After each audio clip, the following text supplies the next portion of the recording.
Good morning, everyone. Well, this is loud. Well, good to see you all. Good to see you all in 3D and not on Zoom. It makes a difference. I'm Lionel Domingues. You call me Leo. I'm the CTO at Nonius, and I'm here to give you a welcome. Thanks for coming. And I'll be also just give you a brief overview of the schedule and what we're gonna try to achieve today here.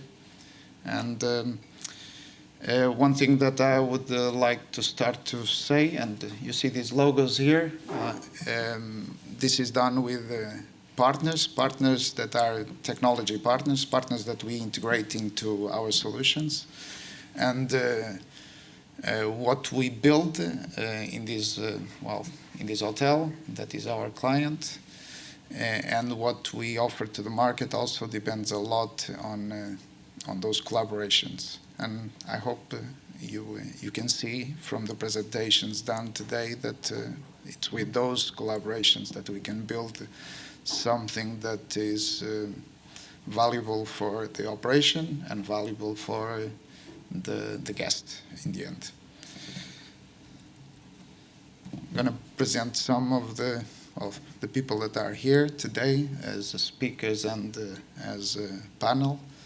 And starting from the left, Richard is from Assa Abloy, our partner for a long time. Helmut from Interrel is Senior Vice President of Europe, or EMEA, and CIS. Is here with NBC Stuart Parle, that is the representative of Interrel in the UK. And what else? We have Joseph Lapka from Muse. Thanks for coming. He's product director, right? And we have Manika Singh. She's director of merchant and something. She's going to present herself. She's from Planet 3C. Now Planet is our partner as well. We have Brian Steele, is my colleague at Nonius, non-executive board member, joined in 2020. He's also a consultant for GDPR and technology in general for hospitality, and he also is a member of HTNG, he has a position there. And we have, myself, but maybe the most important person here is hotelier. That's what the people we work for. We have Paul Rasch, is the director, regional director, so director for this property, and the new one that is opening here in London this autumn, right? Yeah, hopefully. And those are the presentations. In terms of schedule, we're going to start with a presentation from Brian, and that will tell us a bit about work done at HTNG by him and other colleagues that is related with, very related with the guest journey and what we're talking about here today.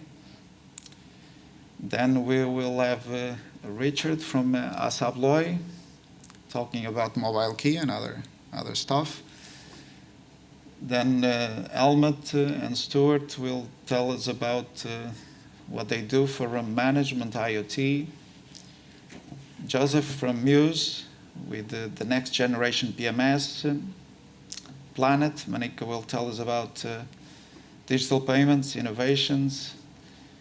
And then we'll stop for a bit, have a coffee, and take a break. And then I'll come back to tell you about what we built for this property, and also for other clients, but focused on this hospitality, and also our partners contributed to that to that journey that we built. And that's our program for today. I hope you find it interesting. I hope you also ask questions. In the end, there will be a panel to ask questions, but if there's something that you want, it's worth interrupting, please do. It's a small venue, we can make it dynamic. And what else? There will be a lunch, which is great, right? And if you register for a tour, we can show you around the hotel and see how we've done at least bits and pieces of the technology that we have implemented.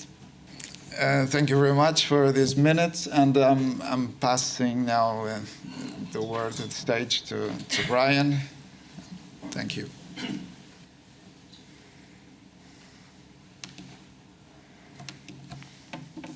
So good morning. What I'm going to talk to you about is some work that HTNG, that's Hospitality Technology Next Generation, if you don't know who they are. It's an organization that's been running for 15 years now, 16 years I think, founded back in 2003, and I've been on their board or an advisor to their board since 2004. Whether you're on the board is determined by whether you're working for a hotel group or not, because the board are entirely hoteliers. They're all kind of vice president, director, C-level individuals. Originally all technology, but more recently some from kind of revenue and marketing, but predominantly still technology. And they've also recently merged into the American Hospitality Lodging Association, which is very large, has lots of money, which HTNG never did. But it's retaining the name HTNG, so that's actually not changing. And it will continue to have the technology focus, which AHLA wanted to have, and it will continue to look to have an international presence as well. So in theory, things are going to get much better for HTNG going forward, is the plan.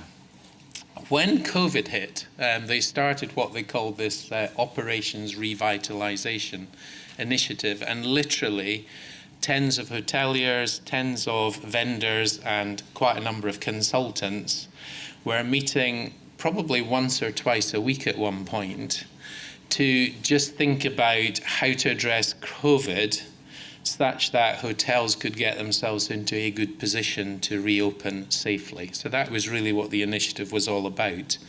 And literally, I think probably thousands of man-hours of effort actually went into this. So it was all about creating that environment that would keep both guests and staff safe, both in terms of practical measures, but also actually creating an environment of confidence for both the guest and for staff. And if you really crystallized it down into a few things that it focused on, it was about avoiding contact with surfaces, minimizing contact between guests themselves, and also between guests and staff, because obviously that was one of the huge drivers to try and stop the spread of COVID. And also it was reducing contact between staff where that was possible, because clearly if one member of a team ended up with COVID, you ended up isolating an entire team, which was a huge challenge, and is still has still been a huge challenge where people aren't double vaccinated in this country, for instance. So it was all about facilitating new ways of operating safely and about leveraging technology that already existed, and where there were gaps, identifying those gaps and thinking about what needs to be developed to fill them. So it looked at the entire guest journey, and then it took that guest journey and it basically identified where the critical areas were. So clearly the interaction with the guest, primarily when they arrived at the hotel until they left the hotel, was the area that was given the most focus at the beginning, and probably is still the one where there is the most output in terms of what the group looked at. So if you take the kind of pre-arrival component of that, it looked at the marketing side of things, so the communication to guests to perhaps get them interested. It thought then about the whole look and consider where will I actually stay situation, and then guest booking through to pre-arrival communications. So are there any safety considerations guests should know about? You know, where's the location? When do you think you're arriving? Do you have any special requests? Those sort of things are all in part of that pre-arrival communication. And then finally, the mobile check-in part itself. So that was the kind of pre-arrival components. And then in terms of the guest stay, it focused on things like check-in, use of elevators, access to rooms, the collateral that was lying around the hotel, potentially removing all of that and so on. The food and beverage ordering, service requests. So it was quite a comprehensive and interesting thing. To be honest, I was involved in several of these groups, and we literally ended up meeting twice a week at times, and there was quite a lot of pressure to produce some output for it. It is available. You can find it on the HTNG website if you want to go and explore it. But what I've done then is to take from some of that output in those high priority areas just a few of the things that they identified. So one was kind of handling booking and special requests. And so they would come up with an idea or an area that needed attention, then they'd think about a mitigating solution, and then they'd look and see, are there technologies that exist to do that, or do we need to do new things? So the thought on terms of booking and special requests was to embed booking within an app, and then have mobile registration and chat for any enhancement of that, if you like. And what I've done is to show whether Nonius has a solution to that, and then whether we've actually implemented it as C containers. So Nonius does have solutions around those sort of areas in terms of booking. Most hotel groups actually embed their existing booking platforms within the app. So it basically is embedding an HTML5 solution within the app, although native development would be a possibility as well. Minimizing the time in the lobby, queuing for or at reception for check-in. So that was the introduction of mobile check-in. And that's possible through a pre-registration process with Nonius, where you can capture email addresses and things like that as well. Then removing printed collateral from the guest room has been quite a common theme because it's an obvious touch point, and it's difficult cleaning paper and stuff between stays. So that all went into the app, and that's in the Nonius guest app. It's quite comprehensive here. The slide that was up at the very beginning saying welcome, and the one that will be up at the break, there's a QR code on there, and if you scan it, that lets you download the C Containers app. So you can actually see that sort of stuff for real, that it does exist. Handling of plastic room keys was another one that it was suggested should be eliminated. So that's the introduction of mobile key, which is embedded in the app, and in this hotel that's working with the ASA Abloy locks. Handling the guest room phone, so that's another point of contact. So the idea was, well, can we have a soft phone within the app, then the guest doesn't have to touch the phone anymore. And that's within the Nonius app integrated with Nonius Voice here. Handling the TV remote control was another one that was identified. So can we remove the physical remote control? And in the Nonius app, there is a remote control that allows Nonius TV to be controlled. Handling room controls and switches, curtain control, all that kind of stuff. So that is possible as well within the Nonius app. That's not something that's implemented here because the initial conversations with the company that provides the room management solution here indicated that the integration wasn't possible. It's not something we've given up on. We're going to go back and talk to them again because we don't quite understand why they think it's not possible. But anyway, that is one that Interrail will talk about, and they'll talk about a joint project that's being done at Chateau Denmark, where in fact that integration does exist with Interrail.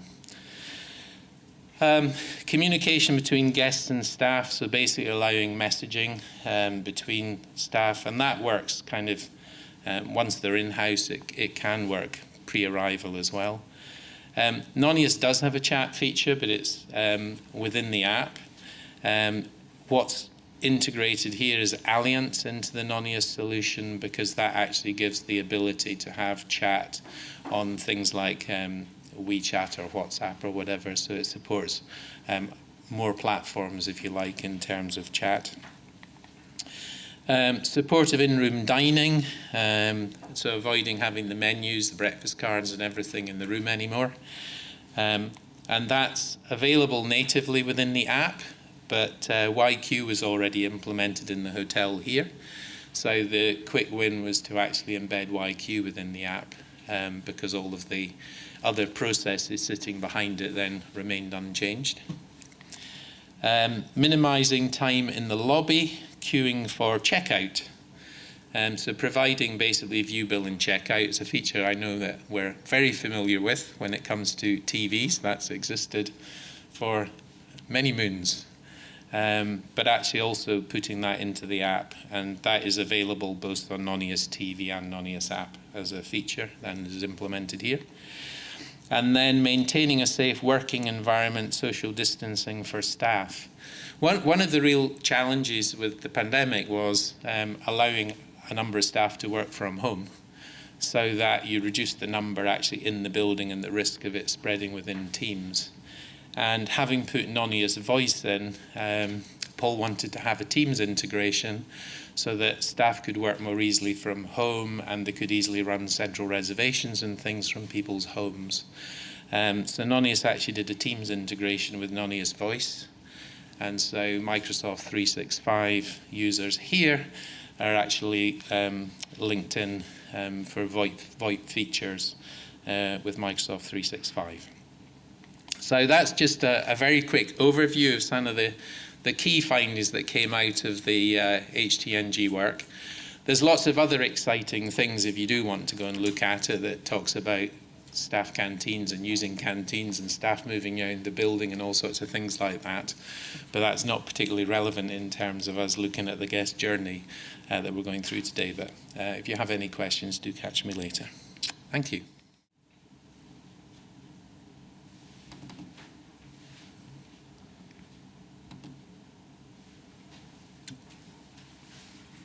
Okay, morning. I'm, as I was introduced earlier, Richard Eastburn from Assa Abloy.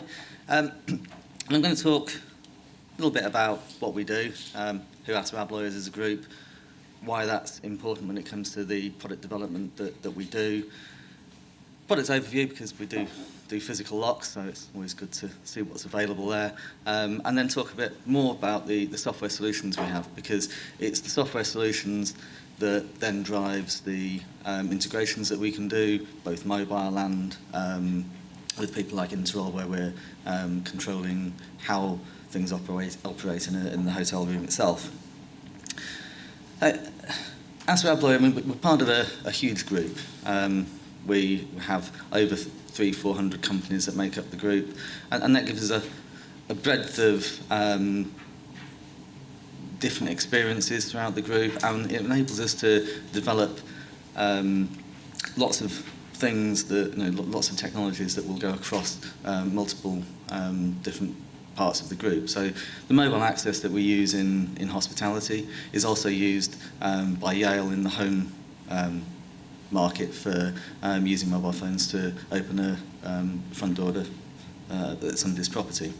So it's important that having that backdrop enables us to then do many different technological things within our group without having to look outside and purchase that in from elsewhere. In terms of the hospitality sector, we're installed in pretty much every country in the world. We have over 10 million hotel rooms with our products installed on them. Some of them still using magnetic stripe technology, a lot of them still using that. So there's still a lot of progression to make with hotels, bringing them to the latest level of technology. Going on, sort of swiftly talking about some of the products that we have. And the product enables us to use the technology to enhance the guest journey. So we have products where we rather than having a door lock on the door, we put the reader on the wall next to the door. We can communicate with the door lock and open the door in a whole multitude of different ways, and that then enables more integrations to be done through companies like Interel, where we're giving more output and more functionality for how the door lock can trigger certain actions within the room. We have the Essence product, where we put all of the technology, reader technology, within the door edge itself, so there's a minimalistic appearance on the door. Signature, which is the door lock that we've got installed in this property. And it was the first lock that we had where we separated the reader from the handle, which then enables us to please lots of architects by having a wider choice of door handles, and architects get very excited about door handles. I don't see why, but yeah, you know. The classic lock, which we first came up with the design in the 1970s, we've kept it, and the reason we've kept it is because there's I don't know 5 million of these installed globally, and whenever you touch a fire door, particularly after things like Grenfell, and there's a whole heap of repercussions that will come out in within the next sort of 6 to 9 months, where there's going to be more focus on how we look at fire doors and how we protect fire doors and how we inspect them in the future. So keeping that footprint, adding the RFID functionality and mobile functionality to it means that we can upgrade older door locks without having to replace the doors, which obviously becomes very expensive. We have a whole range of lever handles, standard ones, some standard finishes, but, and this is where the architects get excited, we can do an unlimited number of lever handles, and we can actually do bespoke lever handles as well. So if somebody wants to come up with their own design through a group company, we can actually make a bespoke lever. So hardware kind of done, we then do exit devices, we can control car parks, front entrances, automatic doors, things like that, so that, and as well as lifts, which we've got the lift readers in here. So right through the guest journey from arrival at the property, we're securing each and every step of their journey. But this is where, to me, the physical door lock is always good to talk about, and say, people get excited about the colours and the designs, but really it's about what we can do with the software that we put in, and how the software then can integrate with other companies to deliver benefits to the guest, to the hotel, and to the staff. We have 2 platforms for software. VisionLine has been around now for quite some years and is an on-premise software. And we've got 3 versions of it. Offline, where basically the card is communicating between, or the phone, is communicating between the software and the door lock, and that is what is updating the door lock. We have a wired solution. Generally, and the reason we have a wired solution is really for cruise ships and the cruise industry, because wireless doesn't work too well in a metal box, so the wired solution is much better. And then we've got wireless, and the wireless solution is running on a Zigbee platform, so all of our door locks can then be connected wirelessly, and we have our own proprietary system network that we can use, or we can use a number of different Wi-Fi platforms that also integrate Zigbee as well, or in the case of Interel, using a connection between us and their in-room controllers. And I'll just pick some of the highlights of why an online system is actually good, beneficial to the property, and can add value. Obviously, standalone door locks are powered by batteries.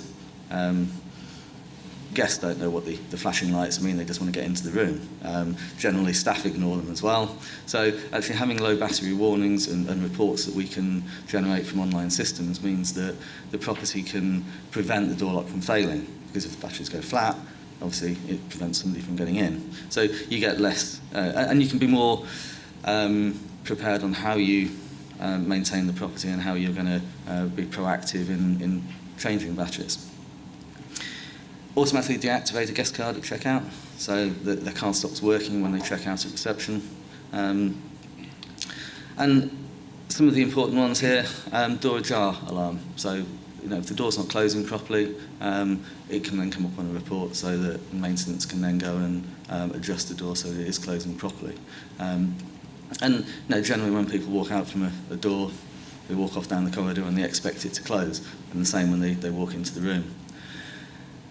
And I guess everyone, when they've been in a hotel, has lost a key card because it's just a bit of plastic. So on the converse side of that, it's very easy for somebody to pick it up. And generally the key card from this property is, if you find one, it's going to fit in one of the doors, it's going to open one of the doors in the property. With an online system, we can set it so that if someone's tried their card on 2, 3, 4 rooms in succession, it automatically cancels the card. And at the same time, we can send a text message, an email alert, notifying somebody in the property that there's somebody on floor 2 that's trying the card in several doors. So we can be very proactive in the way that we secure the property as well, or help the guests find the correct room because they've been at the bar too long. I say SMS and text alerts that we can send. Our latest platform for software is cloud-based, called Vostio, and we are in the sort of early stages of developing the software and adding more functionality to it. Looking at overview, put everything on the screen. It's cloud-based. We're using Amazon Cloud to host the database, if you like, and then on-premise we have an encoder, which also, if the internet goes down, still enables the property to encode cards, and then we'll reconnect to the cloud when the internet connection is back up. To ensure that we have backward compatibility, because we've got lots of links with PMS companies for integrations, we've come up with a converter that enables us to have that same on-premise link with PMS companies, so that there's no interruption in those integrations that we have. And yes, there are APIs that we can have for cloud-to-cloud integration as well. Looking at, I say, Vostio is available now. The things that we are continuing to develop on there is the online functionality. So this hotel has online connected locks. That technology is coming with Vostio, so that we're able to then remotely access the audit trail and information from each door lock. Central control, reporting, and Vostio is designed as a multi-property platform, so you can see what's going on within one portal at multiple properties across an estate, so you can get lots and lots of additional feedback. And it will, and is doing, is already providing far more flexibility in the integrations we're able to develop with partner companies. One thing that's also come about, and I thought I'd touch on, because it's interesting for properties now that we tend to have fewer people in properties as properties are quieter, which is location solutions, and it's a bolt-on to Vostio. It's cloud-based, and it's designed. It's born out of a requirement in legislation in certain states in the US where for housekeeping staff, they have to have a way of tracking where those people are, and for them to have a panic button so that they can be located in case there's that they're attacked or there's an event there whilst they're cleaning rooms. So it's designed around maid distress originally, but it's based on a Bluetooth platform with Bluetooth beacons around the property, and then layering onto that, we can do wayfinding for guests within apps. We can enhance the guest experience, so you know who's coming into the property. You can welcome the guest by name, things like that. But the part that I think is going to be more interesting is the operational side that we can assist with. So you can have little Bluetooth beacons on room service trays.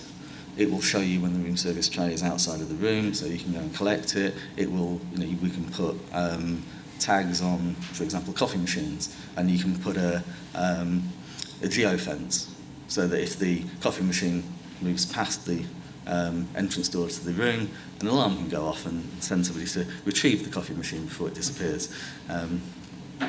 So there's lots of things that we can do with that. We can also do condition monitoring, so you can have a little beacon that goes onto an air conditioning unit.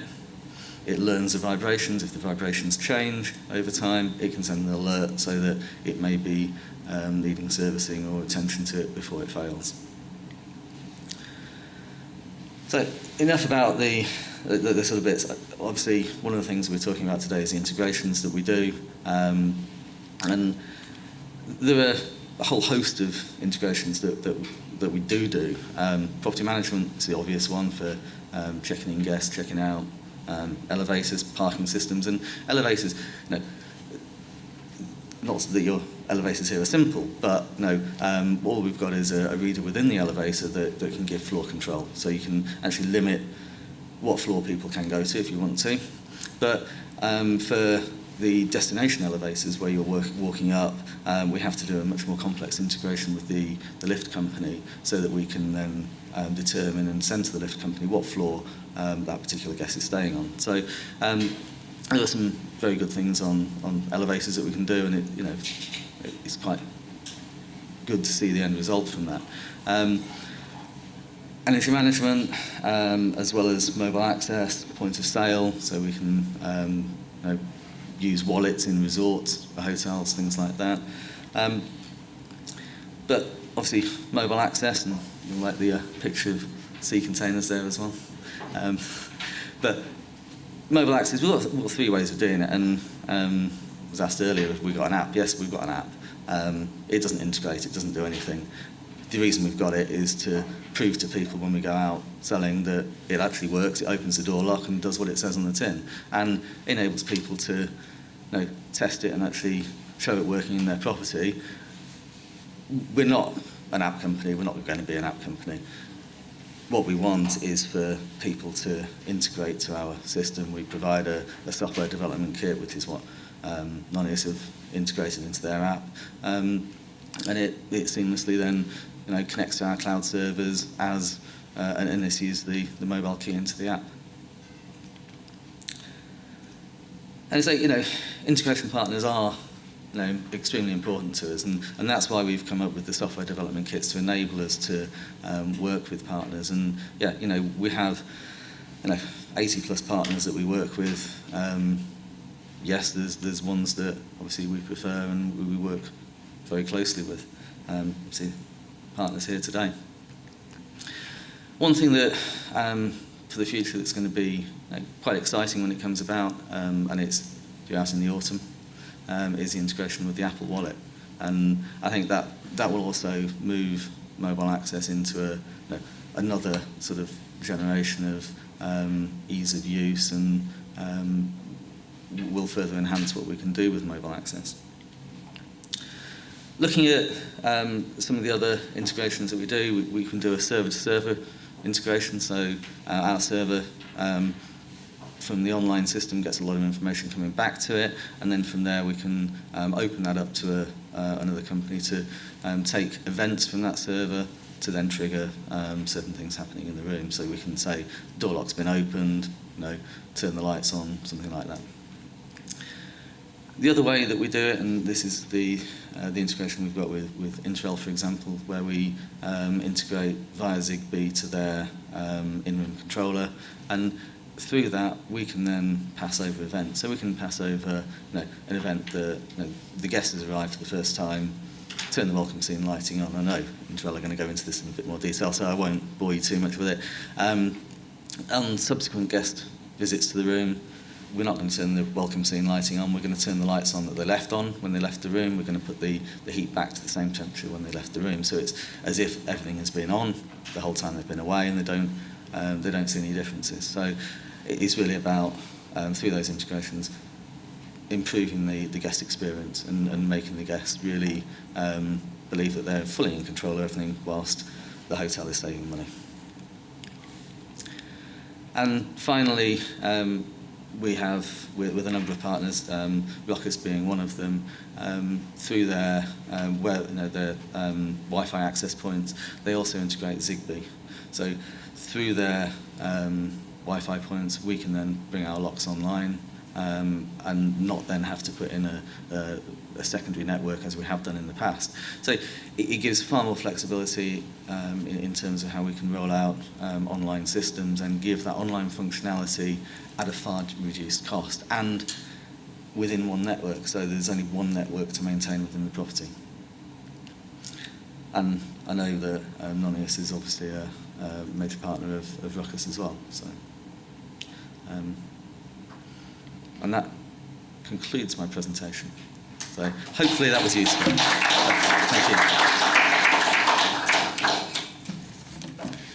you. Yeah, good morning everyone.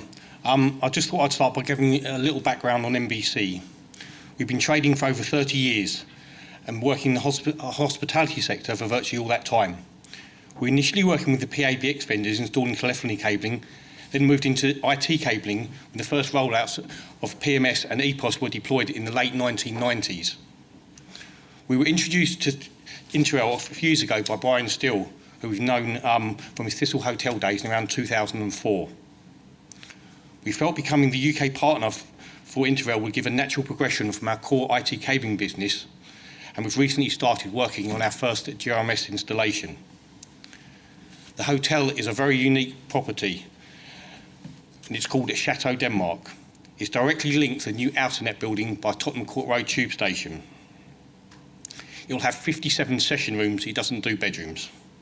And will be a mixture of 1 and 2 bedroom units, with a number of them having separate lounges and kitchen spaces. The property has a very unusual footprint, including multiple townhouses, some of them having a listed status, and a new build area where the hotel reception and 14 bedrooms will be sited.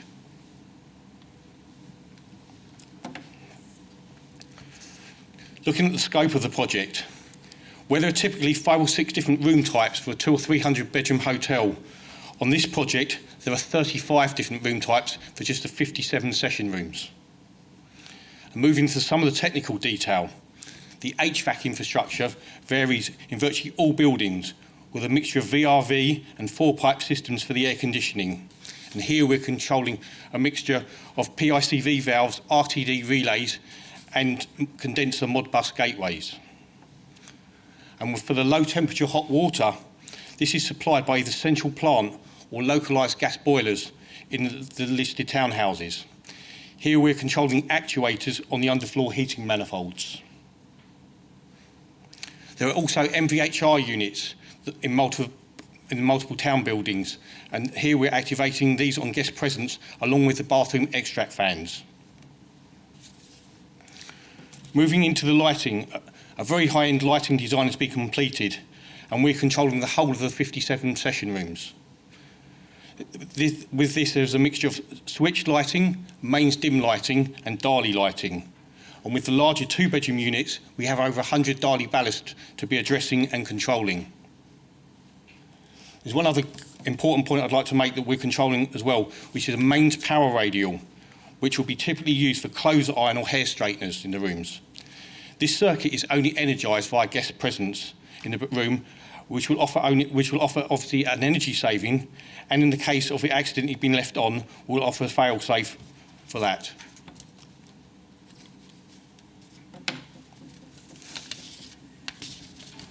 The in-room infrastructure. Everything that the system needs to control at room level needs to be cabled back to the RCU. The RCU is a room control unit, which is the brains for each guest bedroom. The RCU itself is fed via an IP network connection and has multiple relays embedded in it, along with digital and analog inputs and Modbus outputs for the glass plates and expansion modules to connect to. As with most projects, we're using additional expansion modules for the extra relay contacts, mains dim, Dali lighting, and we also have temperature hubs that the underfloor heating probes are connecting to. And now how to make the room function as the hotel would like. A control function sheet has to be compiled for each room type.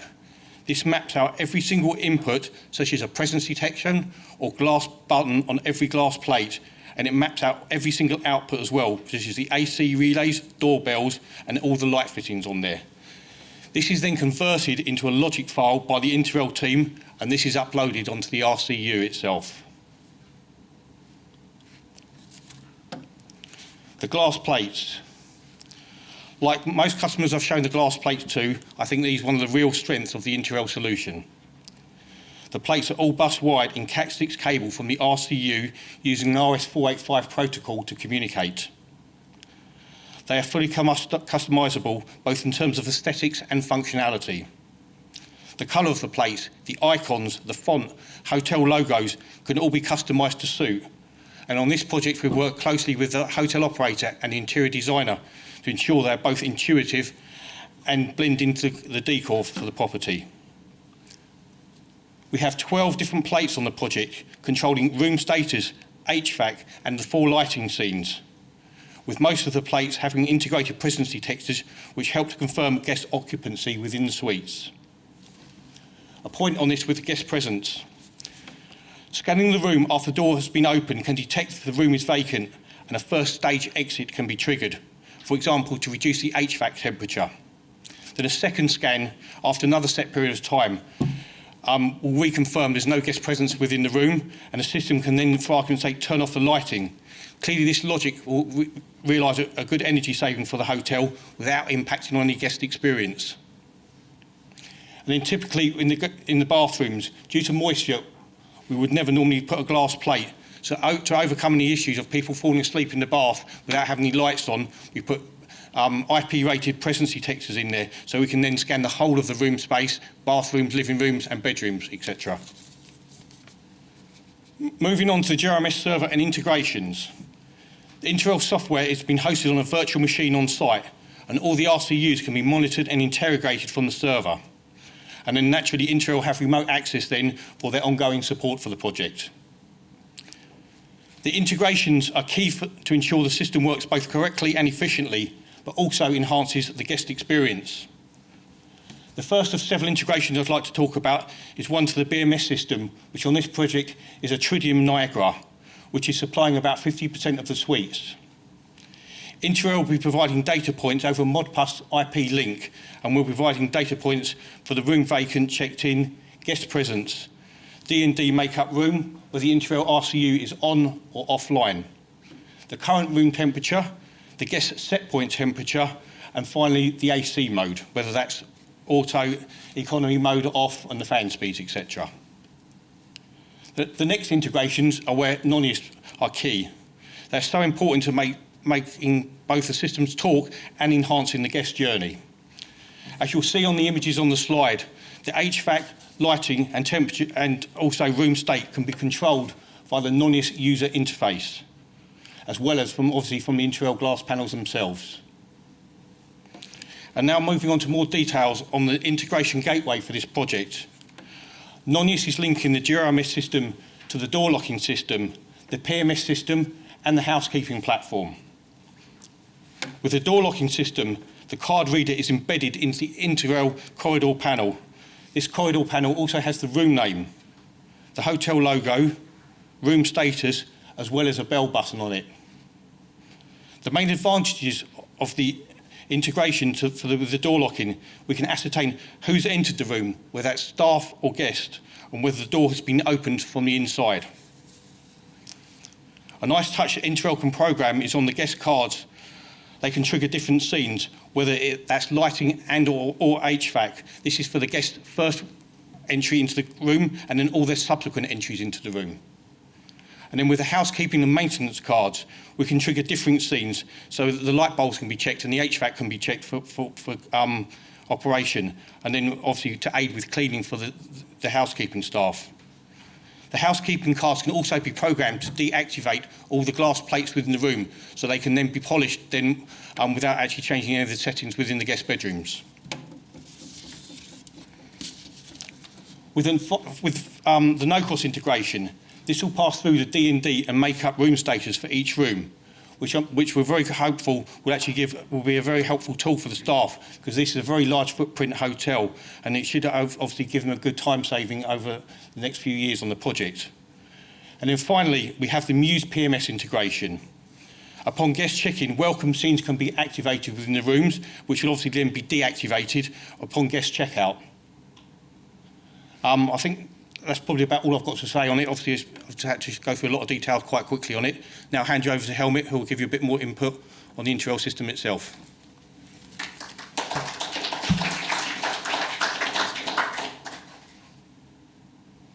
Okay, thank you, Stuart. Yeah, from this extraordinary project and case study, we want to proceed to basis solution and future-oriented smart solutions. First of all, a quick overview and about Interrail. Yeah, well, Interrail was founded in 1984. Since approx 50 years, we are purely involved in hospitality business. We do GRMS systems. The company is actually based in headquarters in Dubai. Production is in Italy, and yeah, there's a selection of our customers, and yeah, we are sure we know what we do, referring to the experiences, and Brian mentioned it with HTNG. We are a member of HTNG as well, and received a lot of awards actually, and yeah, very proud of this. And so, starting from the smart room to smart buildings, for sure, one of our key products is our smart thermostat. You will hear in the following slides a bit more of these, but the idea is behind to get connected via this smart thermostat all the other environments. So you see a few of them, and they are permanently increasing. All these sensors are increasing. I think all of us are aware of this, and so it needs an infrastructure and additional, a big request not to add additional items, additional infrastructure. That's a big topic, and from our point of view as well. And so what does it mean? This smart thermostat is finally the hub to get connected with our RCU and get connected with all the things around. And the further core product next to the thermostat is definitively the door lock. You heard about from Richard from Azabloy. There are actually a lot of thousands existing rooms we finalized together, and Interrail by itself, there are existing 100,000 of rooms and references.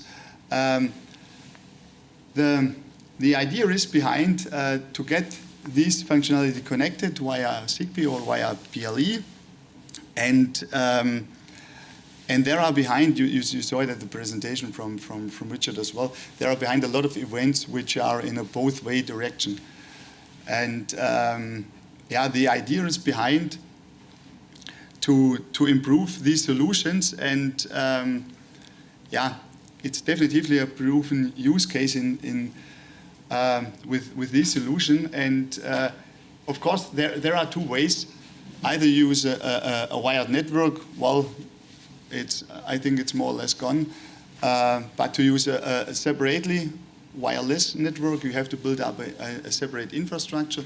This infrastructure is already built in with our solution, included in our thermostat, in our intelligent thermostat, and the connectivity between the thermostat itself and the door lock. And of course, with this solution, it's possible to reduce all the things around, including the operational cost as well. Our energy management system, for us, it's very important not only to deliver solutions for the door lock integration. With our system, we are able to cover all the things around. You will see it in the following slides, but especially maybe to highlighting out this the energy management system. With this energy management system, it's possible really to deliver and to provide you with a lot of benefits around, and that's finally our goal to deliver these solutions.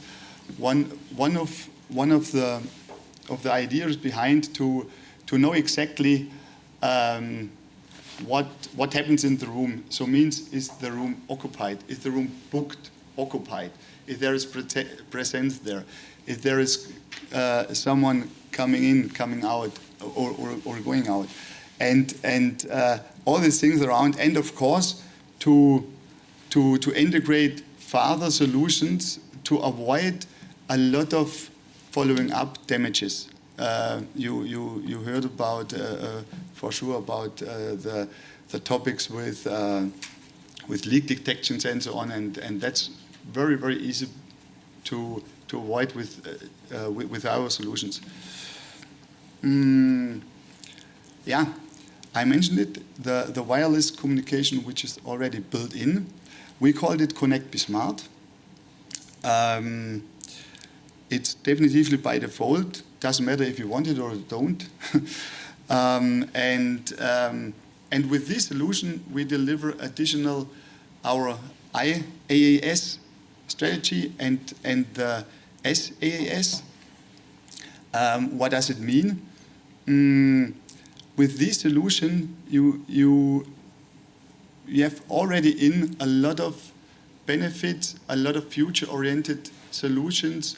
Doesn't matter if you want to deal with this, if you want to integrate these solutions already now, from starting from the project or following up, the infrastructure is existing, and that's it. And yeah, maybe a quick step to this great property. Referring to the GRMS system, Brian mentioned it. There would be really a lot of a lot of options and possibility to increase and to improve these solutions. I think so, or I'm pretty sure. An absolutely new product, and therefore behind a new solution, it's our EOS energy operational system. This is actually a thermostat, as you can see, but not only a thermostat, it's an all-in product. So that means, Stuart mentioned it with our RCU. I mentioned it before. We have two core products or two core solutions. That's the thermostat and the door lock. It's always combined, and the third part is this room control unit. By the way, you can. It's possible to look this and to present you the solutions there. We have two demo cases as Abloy combined with our demo case, so it's possible to present it to you. But there is already, let's say it, this RCU unit integrated in this one single device. It's a one single device which enables to fulfill the requests in not only in hotel rooms, not only in new buildings, in existing and in new buildings. Depends on the solution, of course, and the requirements. Yeah, and we are really proud to receive our first Red Dot Award for this product, because actually most of the products are not visible because they are built in distribution boxes and so on. The only topic we can see are our blades. Yeah, and with this solution we deliver additional apps. For us, it's important to get this integrated and not to have to provide additional apps by our side. It's already in. It's part of SDK solutions and so on. And yeah, it's a bit similar as it is with other Abloy. There are a lot of existing collaborations with a lot of third parties. to enable and to enhance all this information. And I mentioned it. It's not only a thermostat. You can see it. It's possible to increase the solutions. Really depends on the requirements. Always based on the property. But it's, as mentioned, it's a standard-alone product. Yeah, and with this one, with the Integral OS, that's pretty new. It's our operational system that's behind. We combined these topics, EOS, the one single unit, our EMS, energy management system, and our GRMS, guest room management system. And our OS delivers the platform with, and that's very important, with open APIs and with these services add-on, and to enable to integrate all these things. And well, it sounds sometimes always easy and simple to get such things integrated, but believe me, it's really sometimes a nightmare to integrate all these things that's related to different topics around, and to get all these things to fit them together.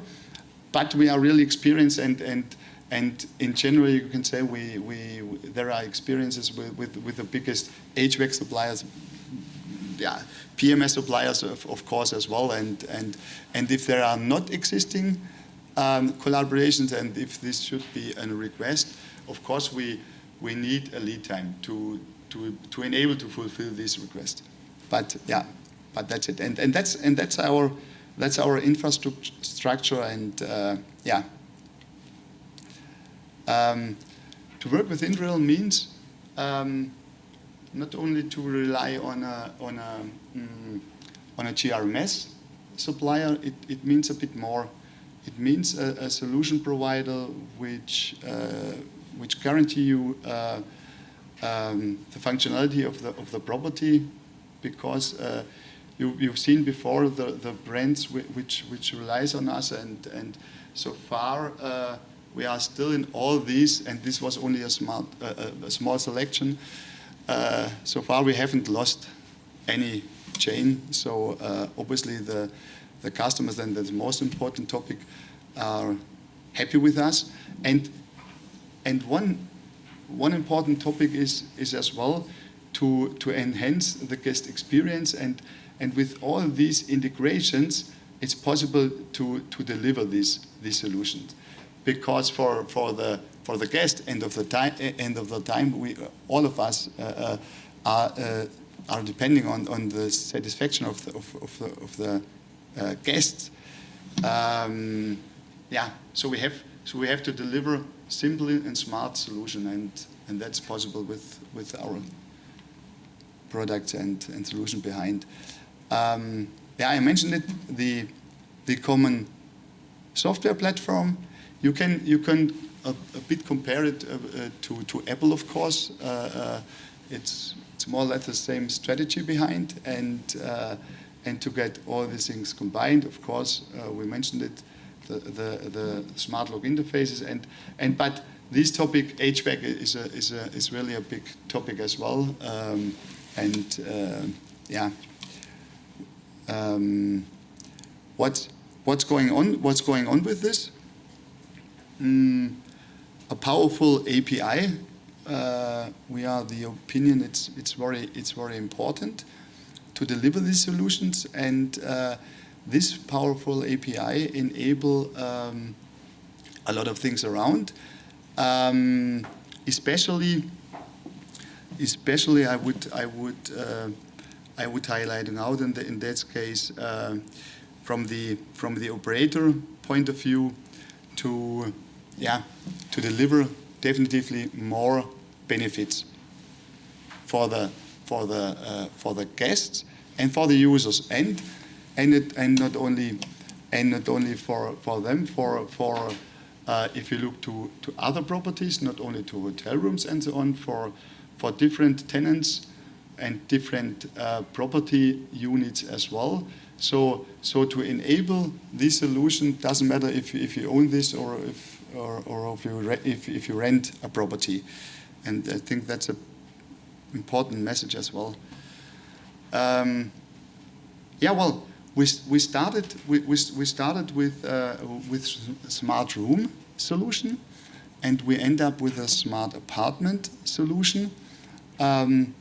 Doesn't matter which property is behind and which request is behind, we are able to fulfill these requests and a bit more of this, especially to be future oriented, to enable to deliver the IoT infrastructure behind, and finally to bring in our expertise to enhance all the things around, and especially to reduce energy costs, to reduce operational costs.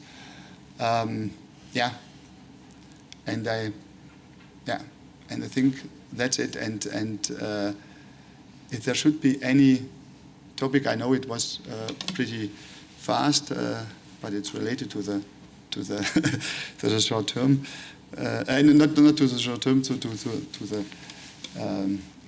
time slot. So we are at your disposal, of course, and happy to support. Yeah. Thank you.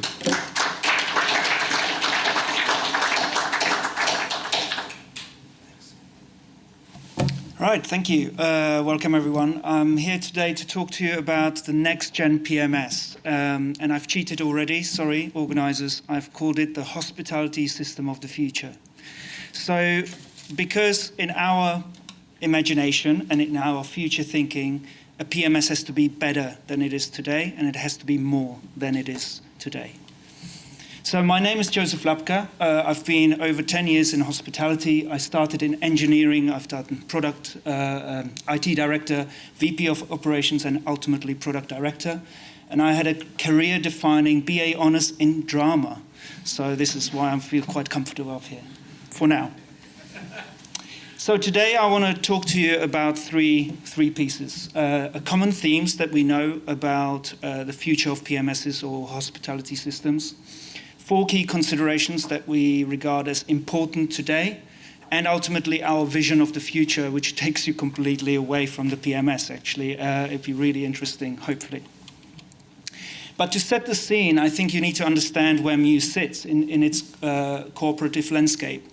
So basically, we regard ourselves not as a PMS. We are sitting in the middle of the offering to the hotel or hospitality tech B2B, towards the payment side, and also to the B2C travel. And those are the key areas that we are actually serving today in certain areas. And this is where we are anchored into and where we want to move forward from. So the common themes we hear when we talk about the next generation hospitality systems, and I hope this was quite a risky slide because I hope you kind of have the same thoughts, but we hear cloud native, mobile first, data access, alternative spaces, 99% uptime. Actually, my CTO would kill me. It's 99.9% uptime. And that's not just from a technology point of view, but also from an operational point of view. You know, we don't take the system down, for example, for night audits. It just works. Room management systems, RevPAR to RevPAG. I think that's the right way to say that. So it's per available guest. So actually, we are looking at the guest and his or her value in order to give you an overview of how you should look at revenue and to maximize your real estate. 100% redundancy, frictionless ecosystem is key. I've been in hospitality, as I said, for many, many years, and there's so much friction having to connect things, you know, and this is one of the reasons I joined Muse 2 years ago, because that friction is actually tackled. Effective distributions, cross-department collaboration, mobile keys, customer lifetime value, again, hotel to guest communication, ideal customer profiles that leads to loyalty programs, security and compliance, of course, along with GDPR, Internet of Things that we've heard from our colleagues today, and digital payments. And there's many, many more. And I hope a lot of this resonates with you about what you're trying to get out of your centralized system at the hotel. But ultimately, with Muse, we are actually considering all of that very important, but with one really, really key thing in mind, and it's to create a remarkable guest experience. Because we want to deliver the best product that your staff can use in order to be engaging, welcoming, and really have time for their guests, rather than staring at a screen and not being able to do that. So, the key considerations for today, really before I go into the next-gen hospitality system, is what I want to focus on is cloud native, enterprise ecosystem, custom integrations, and actually rethinking data, because getting data out of your systems is sometimes very, very difficult. So, why cloud native? So Muse has been built from the very, very beginning in the cloud. It scales sometimes at a click of a button, sometimes automatically. So you can run your property management system just like any software as a service. We have Azure infrastructure, as I mentioned, extends automatically or just with a press of a button. We open possibilities with mainstream cloud products like MS365 because there is no issue with regards to blocking the access into the property. And on-premise, we believe, is unfortunately never secure. You know, you have on-premise systems that may not be handled correctly. There's a lot of dependencies on it. And we would always recommend to offload that responsibility to someone that has got experts in that area. Enterprise ecosystem, and this is why we're here today, and thank you for Nonius for organizing this event. And for us, integration partners are key. So we understand that hotels and brands shift away from one throat-to-choke approach to tech investment, so they have more choice to actually try things out, see how they work, because technology moves so fast. And if it takes you 6 months to make a decision about a system because it's so difficult, the technology would have moved on and moved on again. So what we wanted to do from the beginning is have an open API that's free to use, that's accessible immediately. There is no commercial blockers whatsoever in using that API, either from the integration partner point of view or from the hotel's point of view. So basically, it comes out of the frustration of our founder, Richard, who wanted to have a guest journey in his hotel in Prague called Emblem Hotel. And he wanted to build this concierge app to get rid of his reception at that hotel. And he reached out to the vendor that was running the PMS there, and he got a bill of 60,000 euros to integrate. He used that 60,000 to start Muse, and the rest is history, I guess. We also consider that brands and hotels want to start to use an asset-light approach. So while there are a lot of systems and assets that are required for the hotels, it doesn't need to be complicated systems and internal coding and internal developments. We want to give you the flexibility to choose best in class. As I said, you should be able to try it out. You can try out Netflix or Now TV without having to subscribe for 3 years. Why can't you do that with your integrations? And these are the questions we are asking all the time. As I mentioned, there is no commercial barriers, and the connections can be created within 30 minutes to 48 hours. And this is including RMSs. This is including complicated data storages. We have some applications that work like on the App Store, where the hotel can go into our marketplace, press connect, and immediately you are connected. That's why the average Muse property has almost 8 integrations. across our portfolio, because we encourage that ecosystem all the time.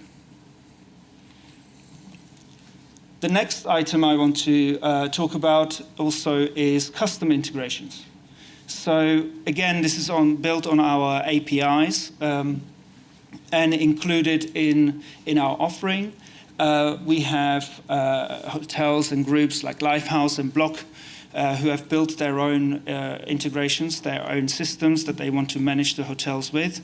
And they were able to use the Muse Open API in order to deliver that experience that they wanted to. Now, initially, our thought was that we wanted to become a headless PMS, but then we thought actually the way we are designing the PMS and the journeys is actually a little bit better. So we kind of maintained that, yes, you can use the open API, but it's much better to use Muse as a centralized system and then build your platforms on top. As I mentioned earlier, there's no extra maintenance or access or any certification fees in any case. And the last but not least in this section is rethinking data. And data is always a pain. It's always a pain to get data out, especially if you're moving systems, if you're wanting to try something new. And we decided from the very beginning that we wanted to be confident in how we are offering our system. You can sign up for a month and you can cancel it. You can then take your data and put it somewhere else. But we also wanted to make sure that we think about data from a guest perspective. So while GDPR is a headache for many of us, for many businesses, what we wanted to do actually offload that responsibility to the guest who own the data. It's their data. So we have ensured that guests are in control and can request the deletion. They can add additional information, whatever they need to do in terms of the check-in process, that they are in control of their own data. Obviously, we have no local storage of data, and we're using abstraction when data is accessed. I mean, this is all kind of basic stuff. So the data access, we have very secure. However, it's very effortless. We have embedded the data presentation layers into our software for certain profiles to be able to read that data immediately and analyze it as they wish. And then last but not least here is the data APIs. And it's really a really simple integration with third-party systems. As I mentioned earlier, we have a way of the hotel pressing a button with another data analytics software in our marketplace. That software will receive a token. They can immediately access the hotel's data after the hotel has confirmed. There's no contract signing, no selling, no additional kind of phone calls in between and emails. It's basically you can look at your reports in another system within minutes. We have dedicated unique access tokens, as I mentioned, and we control the endpoint access and the entity access. So our integrations with Nonius, we have reservation and profiles that we share. It's over a unique access token, but the entities are also locked down further down the stream. So this is a quick whiz through this section. And this next one is a little bit more blue sky thinking. It's a little bit away from systems. And it's our vision for hospitality. Even before 2020, we defined the guest journey and we wanted to have a contactless guest journey. So actually, when the events of 2020 happened, we weren't concentrating anymore on how to do a contactless guest journey because we've done it. We were able to offer it already. But instead, we were starting to think about how can we diversify the hotel's business.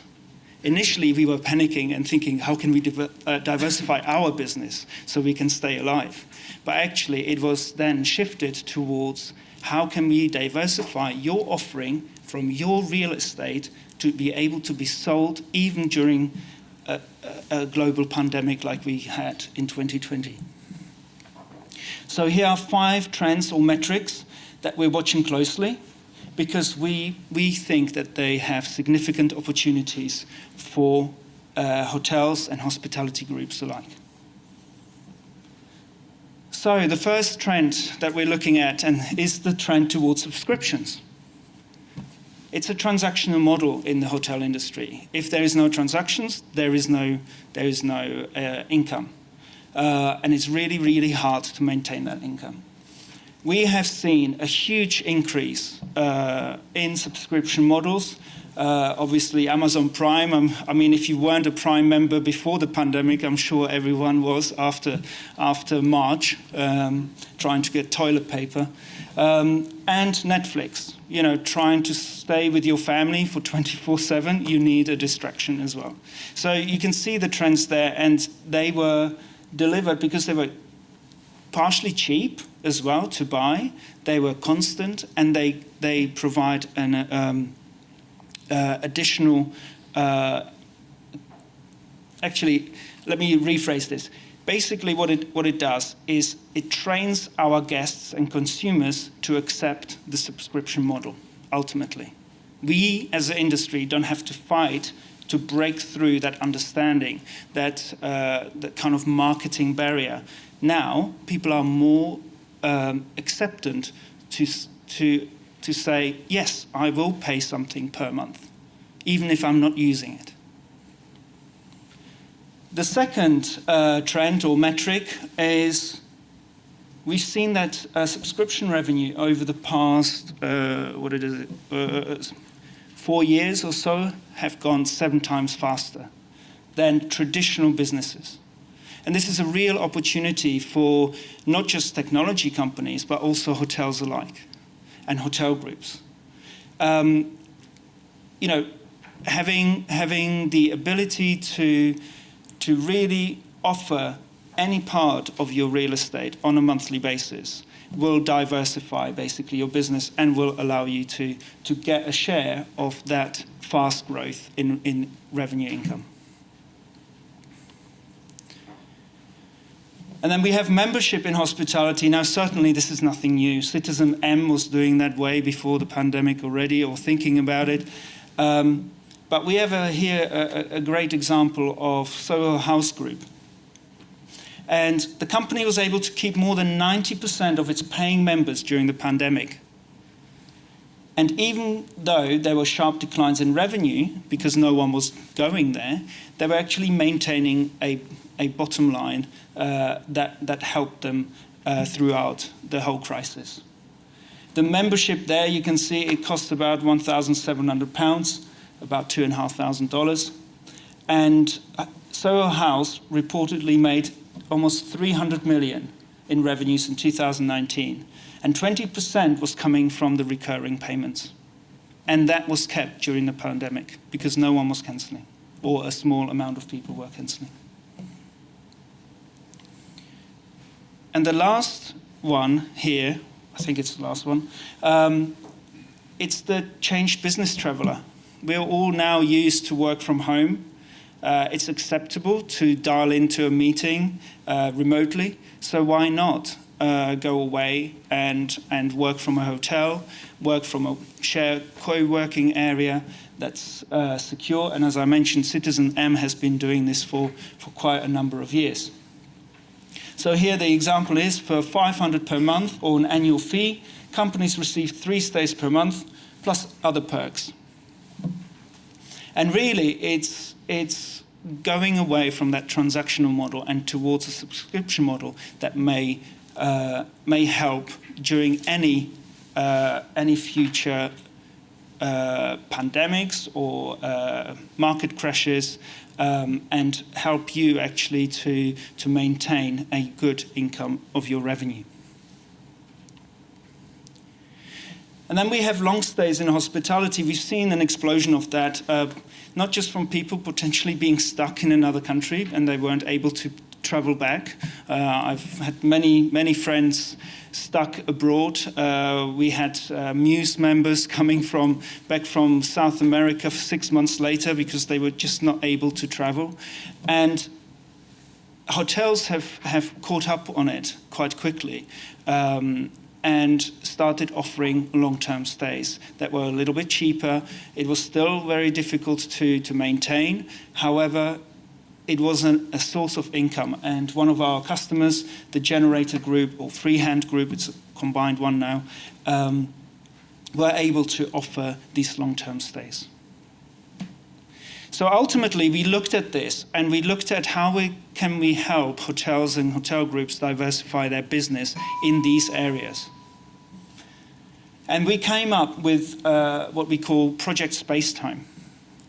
And really, it's about extending the support for the property management system to do much more than it does today.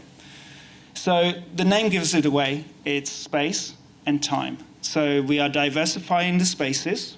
So suddenly you can sell your workspace. You can sell your parking. You can sell your stadiums, spas, whatever you want. And time.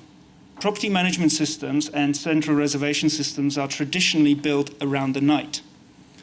Now, when you have an hourly use of a room or space, or a minute use, it becomes very, very difficult to manage. We have examples of large hotels, airport hotels, managing their parking with a spreadsheet, which means that they're losing out on revenue because it's not scalable. It's not, you can't maintain it. So what we're trying to do is kind of push the industry in rethinking how much can I get out of a square foot out of my hotel. And that's really the question. So further to this, as I mentioned, they use for rooms as a big example. Long stays, so over 30 nights, where tax calculations become a nightmare, and actually the bill in itself becomes a nightmare. Those are the challenges that we're trying to resolve. Co-working spaces, gym use, parking spots, automatic access to parking through registration numbers, for example, where someone's booked online via Waze or Google at your property and arrives and the barrier just opens. How wonderful would that be? And hotel amenities like sports equipment, bikes, anything that actually has a time or a inventory unit against it. So this is what we are trying to do. And I'll leave you with this. A hospitality system of the future must enable you to connect seamlessly and without friction. And ultimately, this is why we're here, this is why we're with our partners here, but also we want to push in that specific area where we can deliver a better management of your real estate and get you more revenue. So that's it. Thank you very much.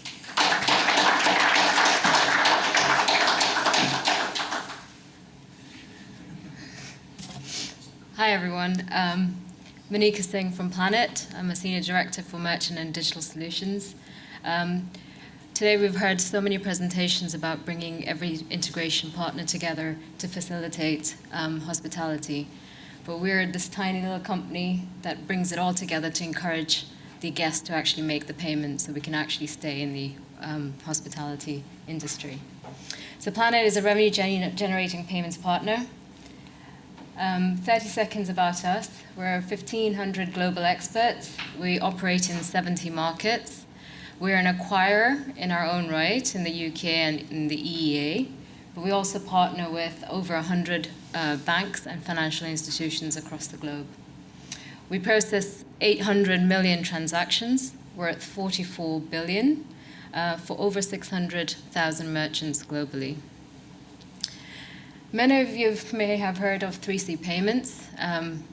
Leo has also alluded to this. 3C Payments has one of the largest leading hospitality payments gateway in the world. Planet acquired them in May 2020, right in the middle of the pandemic. So we've spent a lot of time during the pandemic integrating 3C with Planet as the acquirer. And what that's brought to us in terms of on the table is a wide range of strategic partnerships with global property management systems and POS providers. And it all comes down to integrations. The more integrations we have, the more we can offer in terms of hospitality. The integration of 3C Payment with Planet has given us the ability to develop more digital services for hospitality industry, but also give us a unique position where we can give the unified customer and guest experience from gateway all the way to acquiring in terms of payments. So single partner, single platform, accepting complex payments, whether online or in person.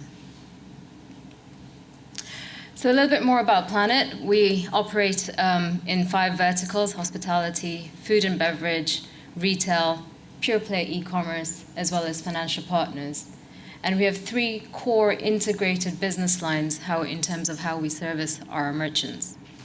We provide acquiring and acquiring services. As mentioned, we're an acquirer in the UK, so we're a regulated entity under the FCA. We're a regulated entity in the EEA to cover us off for Brexit by the ACPR in France. But where we're not an acquirer, we work with other financial institutions. So it enables us to actually facilitate that payment experience around the globe for our merchants. On top of that, we have our payment gateway, very much facilitated by 3C Payments, which allows us integrations to property management systems, POS integrations. We support multiple terminal ranges. So we have the PAX terminals, the Ingenicos. PAX are, you'll see them around sea containers, nice, flashy, very smart terminals based on Android.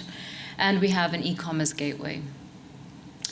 We layer all these core payment options with value-added services, such as currency conversions, VAT refunds, especially in retail, business intelligence around data, as well as fraud monitoring, which is quite key now as we progress in our digital world.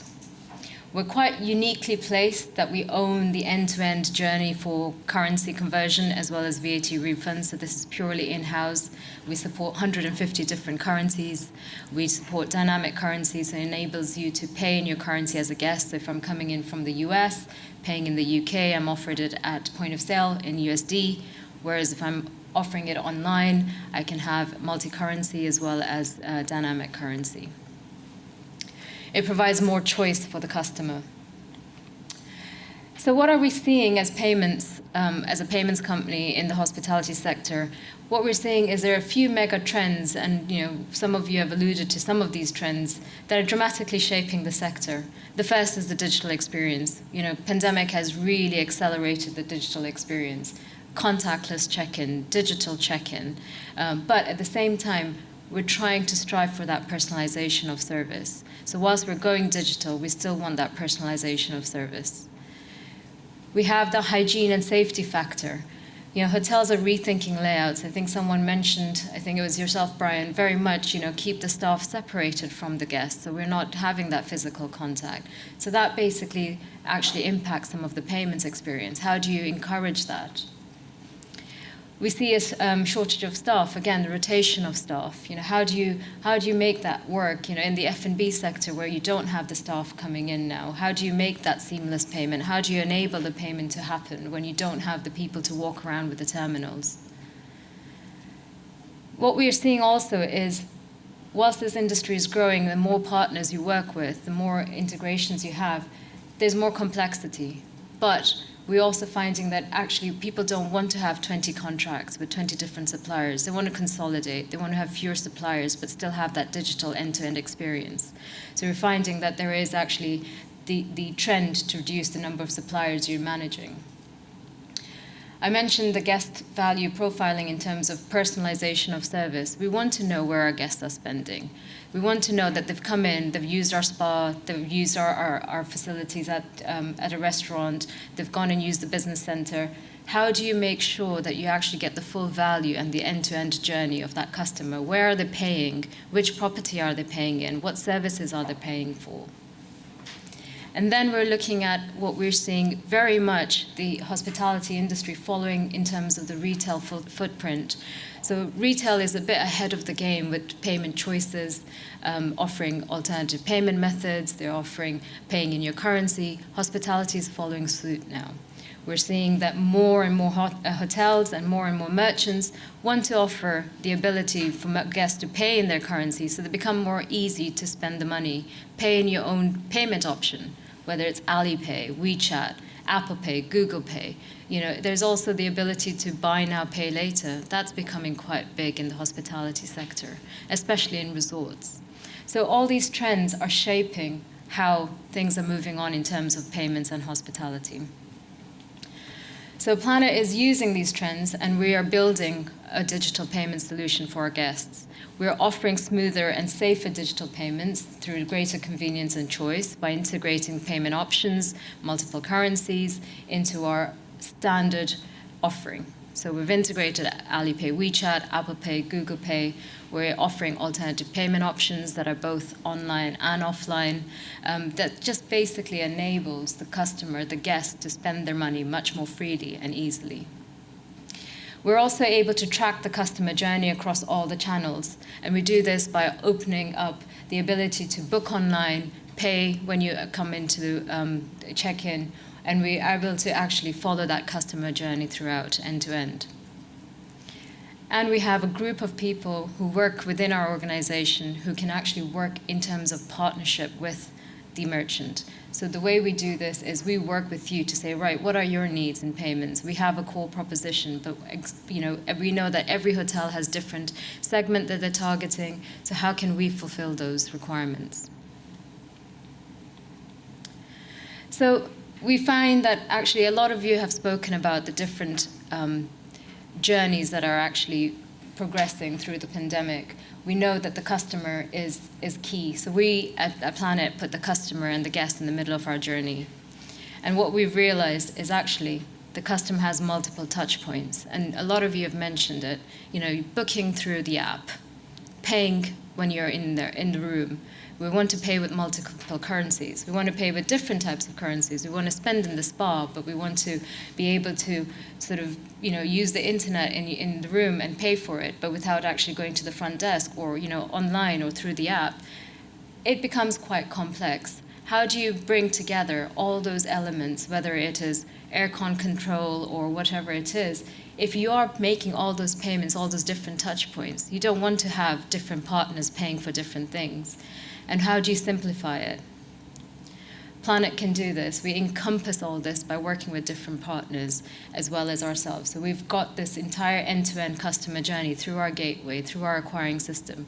We work to seamlessly integrate with partners such as Nonius, such as Oracle, such as other POS providers. And what we do is we build with flexibility the ability to actually enable that end-to-end customer journey, making it very easy for our merchants to have a single payment provider for both online and in-property payments. Integrated to the PMS, we use tokenization to secure the payment, so removing the merchant from PCI scope, which is quite a large burden, both commercially as well as operationally for merchants. We remove them from PCI scope. We take on the compliance headache. And we simplify that journey and make it very, very simple for our merchants. So a little bit about what we're doing with our friends here at Nonius and Sea Containers. With Sea Containers, we've got a long-standing relationship. We've implemented our PAX terminals with them at front desk. We've got Alipay and WeChat integrations with them. We've got Pay at Table. We've got now coming very soon an integration with Nonius in there for digital pre-auth, which will basically have a very seamless journey where you can book online through the app, and then when you come in, you don't have to represent your card, so you can walk in, have that contactless experience where you can go into the room and then actually check in seamlessly without representing your cards. Any top-ups, any completions will happen seamlessly, so that customer journey becomes seamless, contactless, but at the same time we'll know exactly where your customer is, how you can track your guest, and what elements they can do. You can book your spa treatments, you can order and pay for food through this app, and we can also save a lot of time and admin. Another feature that's coming through is sending pay-by-links to guests for for example, if they're calling up to book, to remove yourself from that PCI scope, to simplify that journey. Send them a payment link, they make the payment, that reservation gets posted straight into the PMS. So that's all fully integrated and coming very shortly. So what we wanted to just stress here is, whilst you have all these different endpoints and touch points, having a single provider, single contract, simplifying that payments journey makes a huge difference to the guest experience. And that's quite key, because the last thing you want to do is, book online, have a different experience, come into the merchant and have a different experience. We want that to be seamless. We want our merchants to have a completely simple way to make sure that their customers are spending money within their organization to have a fulfilling stay and saving that costly experience. And just a quick quote from yourself, Paul, here, that we wanted to quote. It is very much about reimagining that guest journey. We are putting the guest in the middle, and with our guest, as our guest is in the middle, so is our merchant. So we wanted to thank you for the time today. Thanks very much.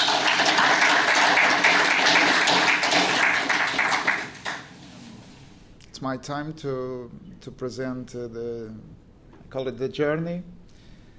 I'll do my best to explain what we've done here and also how we integrated partners. But before that, I have a few more things I would like to share with you. This is what I have planned for this presentation. I'll start with talking about, some of you know my company. I'll spend just 3 or 4 slides explaining what we are. Then I'll just a brief note about our people that are hosting us here and our partner.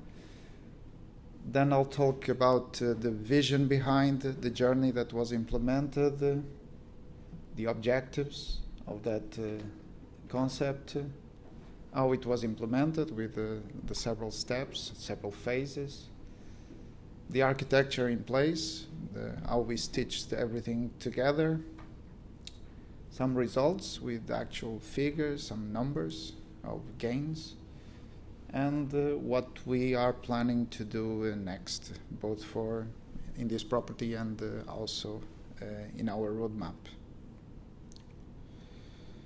So a brief presentation about Nonius.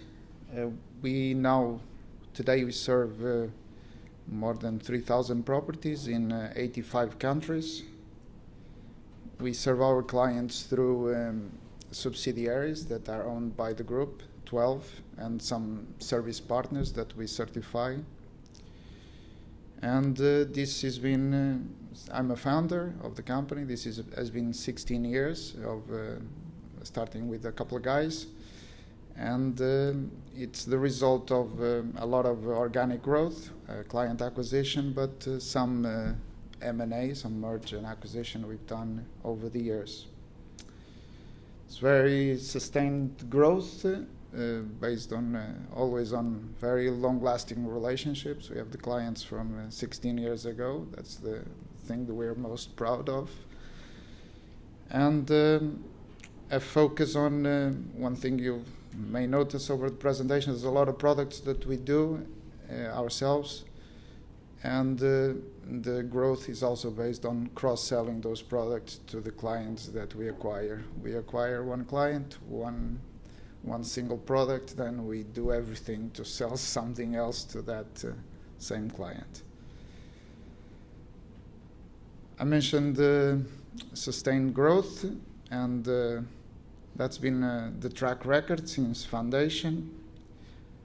Even in 2020, which was a really tough year for all of us, and this sounds a bit alien, what we're doing here right now, at least for me, that come from a country that we are all wearing masks still. It was a very tough year, but we could still grow in number of clients.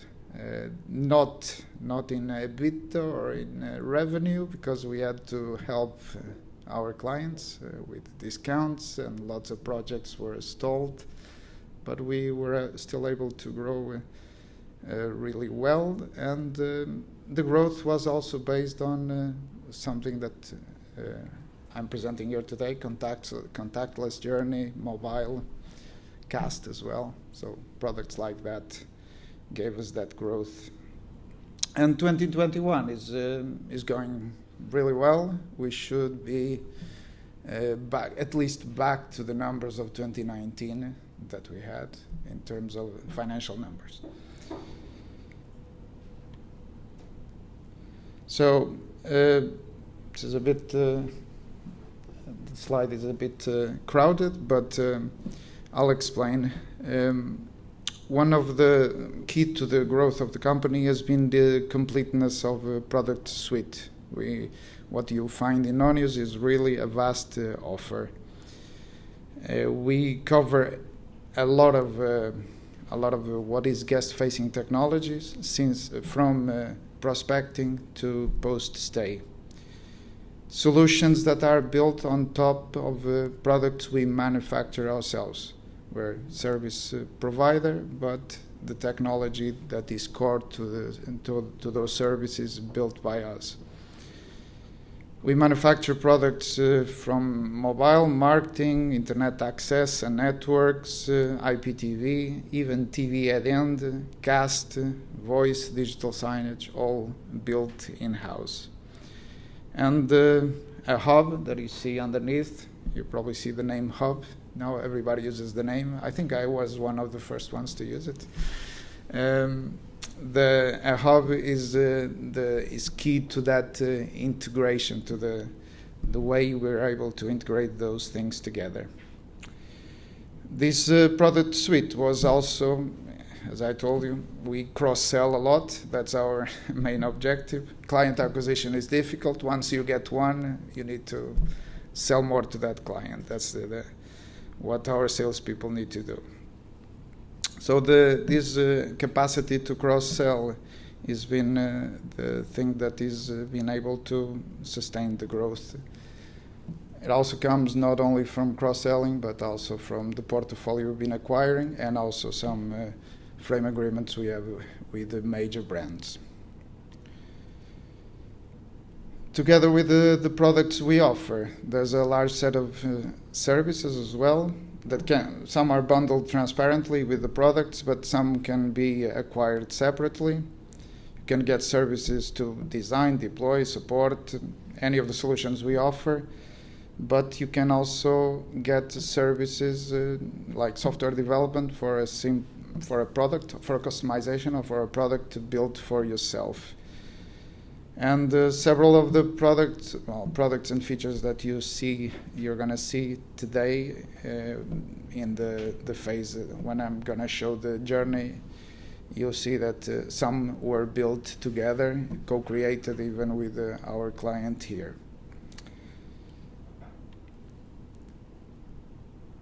So that was Nonius, C Containers, our host. It's just a brief note. If I'm wrong, Paul will shout. C Containers was before this was a Mandarin property. Was rebranded in 2019. It's owned by the Lore Group, that owns 6 properties, 2 in London, 2 in Amsterdam, 2 in Washington DC, and the second property in London. It's opening this autumn. And we serve the group, not directly, because you acquire the property that we were already serving in Amsterdam, the Kimpton Amsterdam. So that's how we started. But now we're really honored to serve all 6 properties today.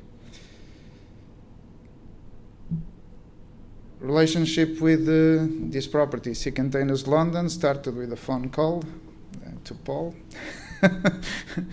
in March 2020, something like that. And that was a bit before the pandemic.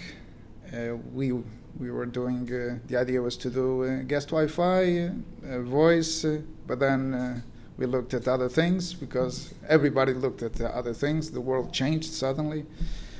We were working on, we already had, like Muse said, Joseph said, you had contactless, we already had contactless as well. Nobody called it contactless.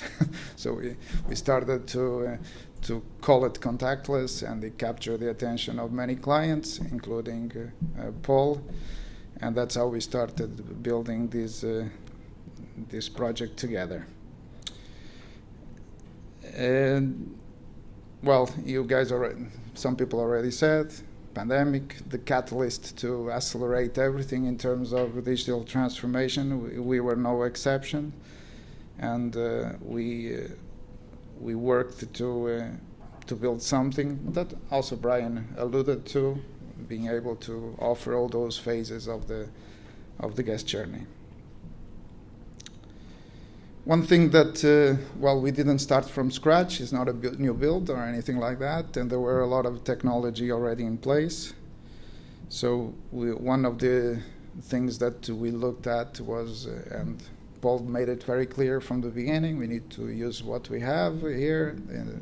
And there were some things already in place that were great to have, like Bluetooth enabled door locks, so that made our life much easier.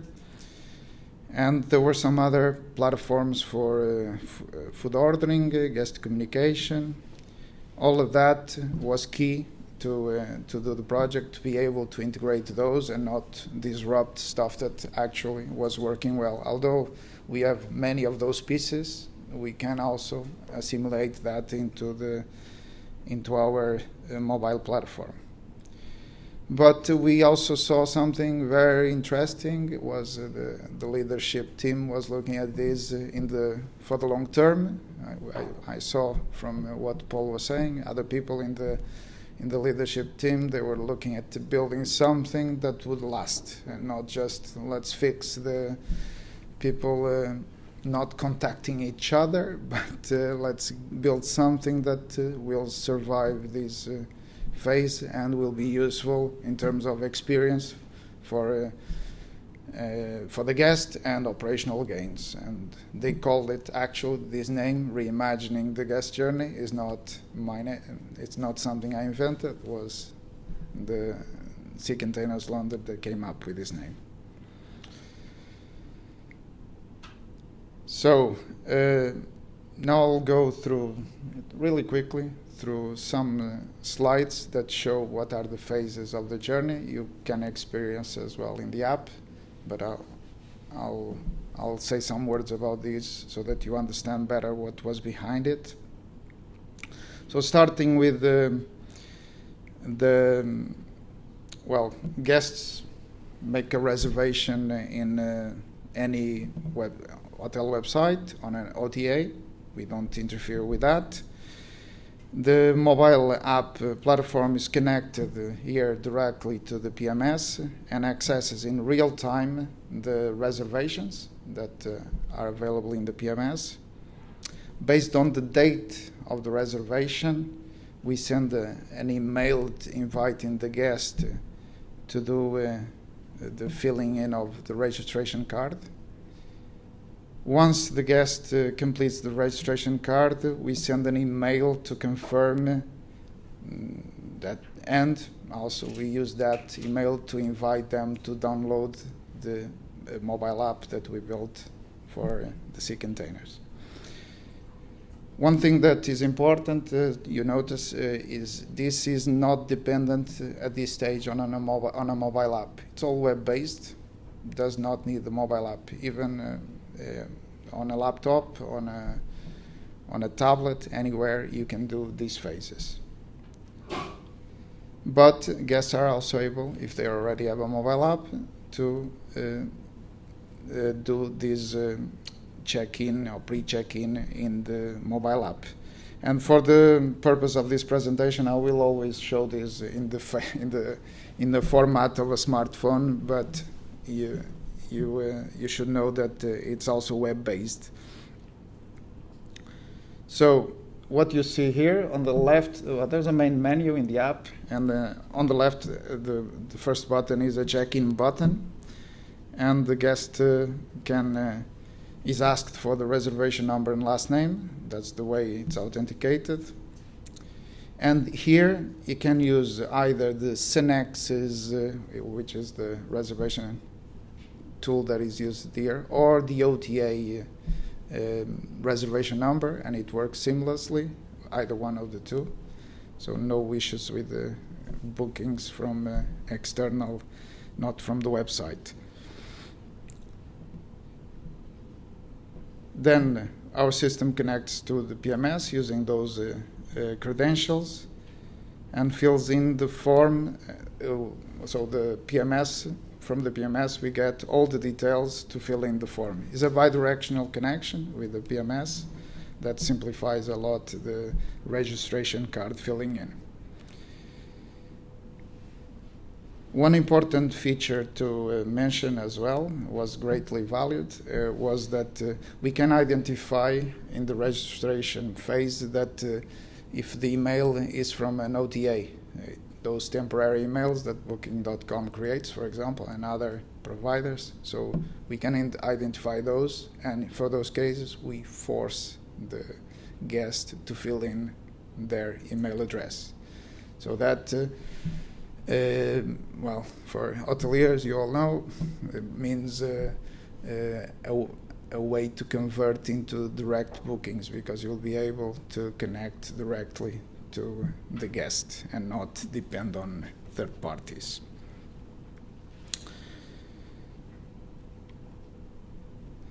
So very quickly through the registration card process, guests are able, well, they're able to, language is detected automatically from the browser, but they can select a language, are asked for consent for data usage, terms and conditions, all the GDPR and regulation for privacy is abided.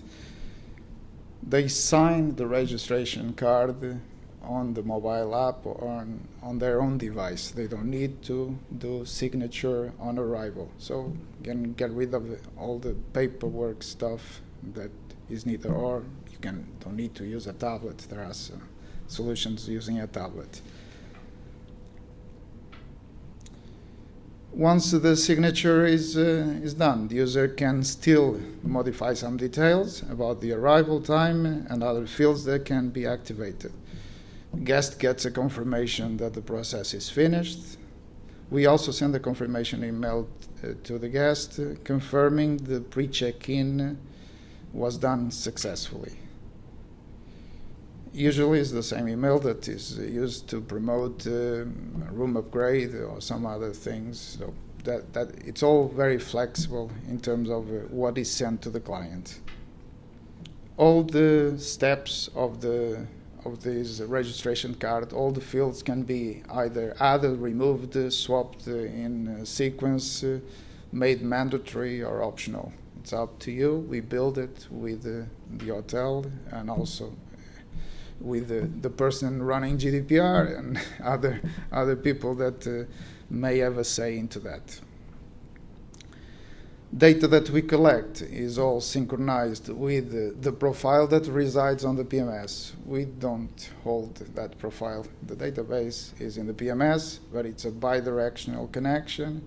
So if the profile is not complete, we'll be feeding into that profile and can be used for any other tools. And all of that is done according to data regulations and GDPR, all that stuff.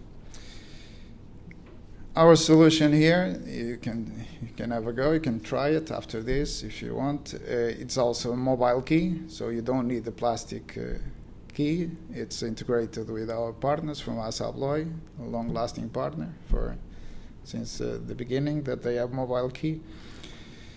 And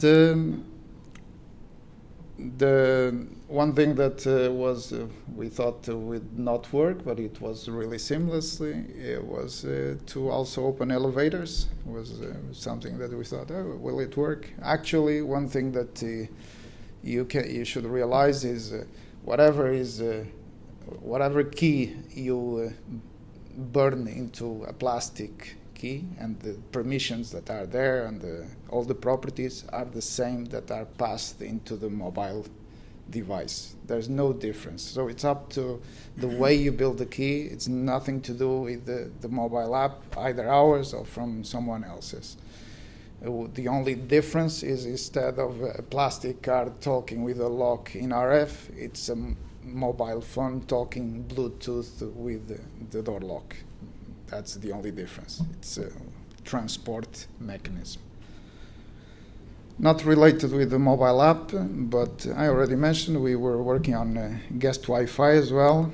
Guest Wi-Fi here is also provided by Nonius. We provide an access gateway of up to 10 gigabits per second. And we also provide tiered Wi-Fi, so you can upgrade your Wi-Fi and pay for it. And you get, I don't know how much, megabits, a lot. And a conference tool as well for running events, so even the person running an event doesn't have to learn about Wi-Fi controllers. Actually, as a very simple tool to configure an event, Wi-Fi for an event, and sell it in some cases. Now let's talk about some integrations with third party. I mentioned there were some tools already in place. The app integrates seamlessly with YQ and Allianz. Those were tools in place. YQ, we have something in the app that can replace it as well, but it's a great tool, YQ. Allianz is much better in terms of number of the type of platforms that can connect to. We have some message hub, but it's limited. It's getting better. And so we integrated that into the platforms, integrated as a web view, so it was really simple, done really quickly. And last but not least, on the left, we integrate it's not with a third party, it's with our Nonius PBX, another product that we develop. It's also available, that soft phone in the app. More stuff about what is in the app. You have restaurant menus, information about the spa, attractions to visit in London, and Brian already alluded to this, a way to remove collateral from the room and make savings on that and keeping the guests safe. There's a vast amount of information about property, facilities, any information that was requested, we load it. It's part of our service. You don't get an empty app with us. You get in the day one. It will feel like the real thing, and then you have it's up to you to ask us to maintain it, or you have a CMS yourself, and you can make the changes that you want at any time, and it's in seconds is in the app. This is quite strong. The app actually was first built 7 years ago to do guided tours, so that's why it's so strong in this aspect, and the platform evolved to do more. So you have a great way to promote local tours with information about the city, points of interest, guided instructions. It's not a third-party integration. It's all part of our app. It's included. It's free as well, so you don't pay more for it. Another integration, in this case, another tool that is in place, 7 rooms, right? That's the provider. I forgot to put their logo there. It's a way to reserve a restaurant and also rooms as well in general. That's all. Again, it was not an API integration, it was a web view integration. And there's more to it, but it's the journey in a brief set of slides. And I finish with departure. At departure, you can do express checkout. The app displays the folio.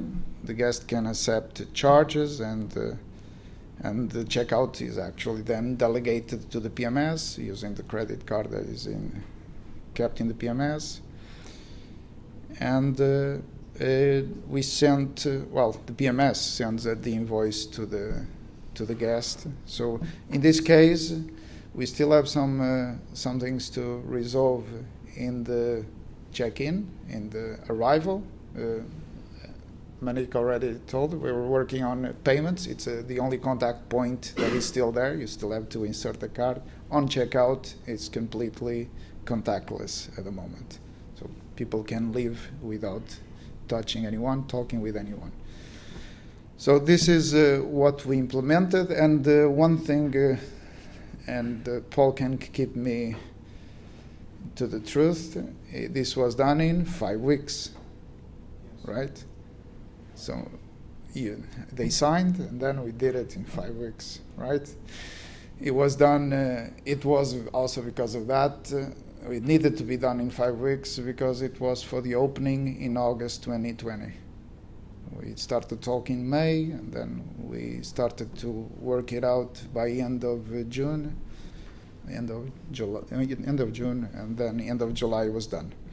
With the app in the App Store already with mobile key, and we had some help from Assa Abloy. There was some reprogramming that needed to be done, but that's actually the only on-site thing that was needed to be done. All the rest could actually be done from here to Thailand.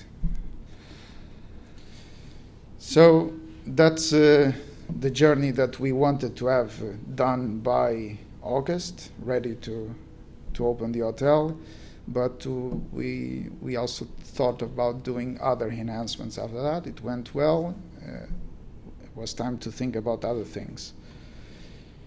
And we've been working on, you can also see it in the app, and if you register yourself as a member, and the hotel will appreciate that. We've been working on a membership module for the app. We didn't have that at all. We have other ways to authenticate with the app, and even with the membership number, but no membership module. But we started working that in January this year. We've been doing that phase by phase. And in this case, it seemed obvious because with membership, it's also an incentive for the guest to keep the app. Once it's collecting points, can get promotions, that kind of stuff. So today, if you check it out, it's possible to view points, to edit profiles, and it's bi-directional. It works with the tools that were already in place to manage the loyalty program. More recently, a couple months ago, we also enhanced the casting experience. There was a casting product here, not bad, but we have something that could improve experience. Our cast solution integrates with the guest Wi-Fi portal. So when people do login, room number, last name, after that it's paired with the room. So no need for QR code. So we're talking about friction, so less friction. So we did a retrofit of that product by ours. And I think it's improving the experience. After that, if things go well, client allows us to risk even more, and so we also replaced the TV system that was in place by our own product. And the reason here was actually also to do with contactless, because in the mobile app we have a remote control as well integrated, and it was more complicated to do a development on the system that was here, to ask them to do software development than actually to replace the existing system. With the replacement of the TV system, we also reviewed the content and design. You see some screenshots of how it looks like the system today. One thing that we never lose focus, and from the beginning we knew that the hotel, the client wanted to have the app as the focal point of the journey, so the TV is more of a complement, and even in the TV, people are incentivized to, with a QR code, to download the app and use the app for the journey. Because simple thing, it's much easier than to use a remote control. You cannot swipe on a remote control. One feature, I'm not going to spend much time on this, Stuart already talked about. This is our room control and how it looks like, a bit of an animation. This was done not here, not yet. I hope we can address that later. But this is how it looks like for the Chateau Denmark property that we're doing together with Interrel and Muse, our partners here. So some screenshots. Now it becomes a bit more, maybe a bit more complicated, but I think we should. Everybody talks about make it simpler, move it to the cloud, but the reality is not it's not as simple as people want it to be. This is not exactly what we have here. It's what we would have here if we had Interrel and Muse, because the other guys I don't mention. In the center of the diagram, you see Nonius Hub. It's our integration platform, and from here above is the cloud, below is on-premises, and you see on the left integrations with our own products. So even our products use the hub. So Nonius Internet, so captive portal, Wi-Fi, that kind of stuff. Nonius marketing tools, Nonius mobile, all goes through the hub. On the other end, you see, for example, the website is run by Super Fantastic here, great name. And they have Revinate, integrates with our hub, Planet, Asabloy. You see Asabloy twice. Credentials in the cloud, on-premises, Vision Online, right? And but you see, there's still a lot of stuff that is on-premises. Not that some of those products could be moved, but it's moving, right? Things are moving to the cloud. Cast controller, that's going to be the one that's going to be difficult to move to the cloud. It's a network appliance. Nonius Voice, it's a PBX. It can go to the cloud. On larger properties, not sure about that. Nonius TV backend could be cloud-based. In this case, it's a large property. We have it on premises. And other stuff that have to be on site, like a wireless LAN controller. And for example, if we had Interrel here, that's how Interrel would also integrate with our hub. Basically what we're doing is for everything that is on premises, the gateway, internet access gateway in this case, but it could be a router, it could be a FortiGate or something like that, something that is able to set up a VPN IPsec tunnel to the hub. The hub is also a VPN concentrator. It's a cluster of servers and VPN concentrators. Can actually just make it transparent to integrate. So the same API, even for these things that are still on premises and gradually are moving to the cloud. And one exception here is that doesn't go through the hub. You see it on this side. Senex is 7 Rooms Alliance. So nothing that is, everything that was done by web view, embedded that the web views is done directly with the mobile app. But it was quick to do. That was the good thing about it. So this is how all of our integrations are done, actually. It's a hub in the middle. Whatever is on a property, we just push it to the hub. What's in the cloud, like Muse, in this case here, the PMS is on premises. It goes to the cloud through the tunnel. most of the PMSs today are in the cloud. No issues with doing this kind of tunneling. No need for that. Still a bit about architecture. I think it was Brian already alluded to that as well. We wanted something to simplify the way staff would work from home as well. It was a challenge, not only the issues we had with guests, but the need from working not from home, working from anywhere, and working VPN less as well. Because people could take some router home and plug a telephone, and it would also work, but you would have to give all of them a FortiGate or something like that. So Paul challenged us to, instead of doing that, well, they already had Microsoft 365. It was easy to use Microsoft Teams and Microsoft phone system. There is a recipe for that as well. So we didn't develop anything for that. This is just integration, actually, no software at all.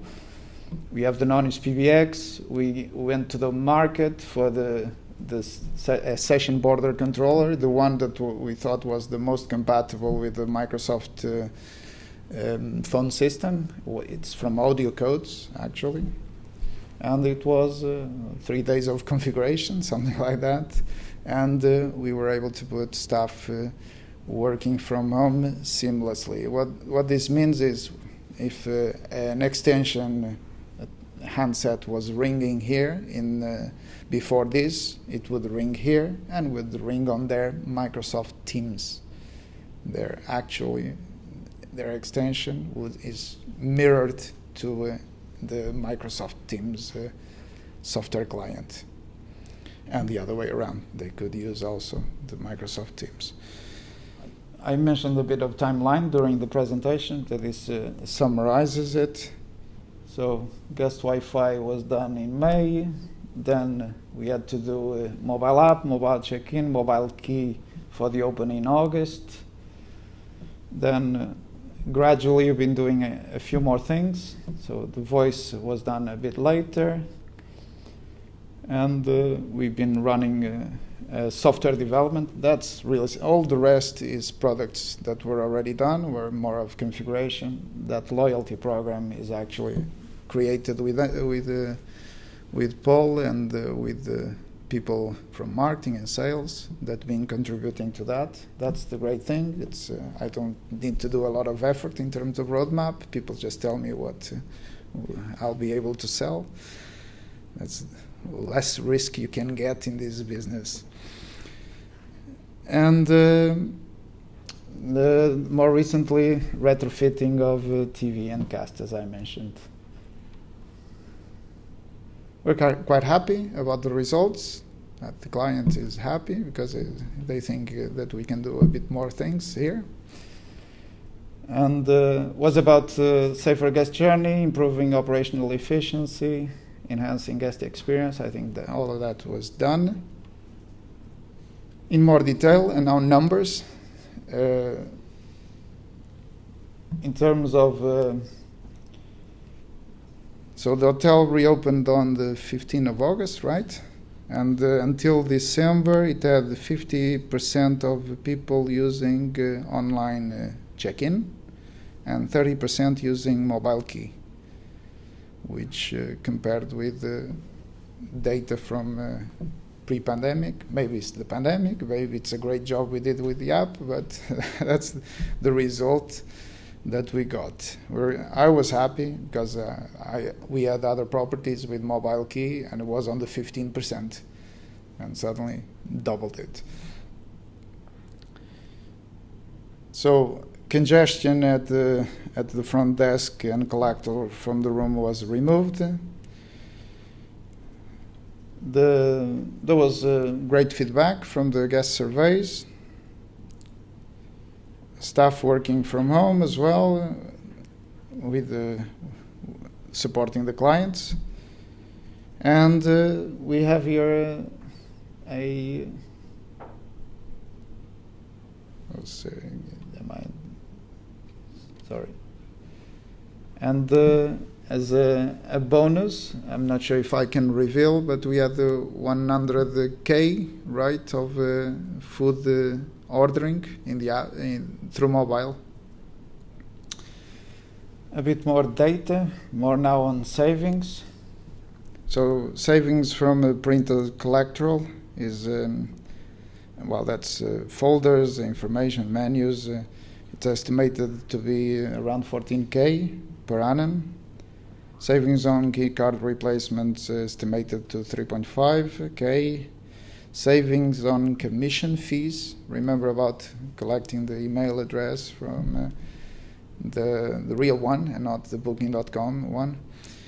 The estimate here is 115K per annum of savings.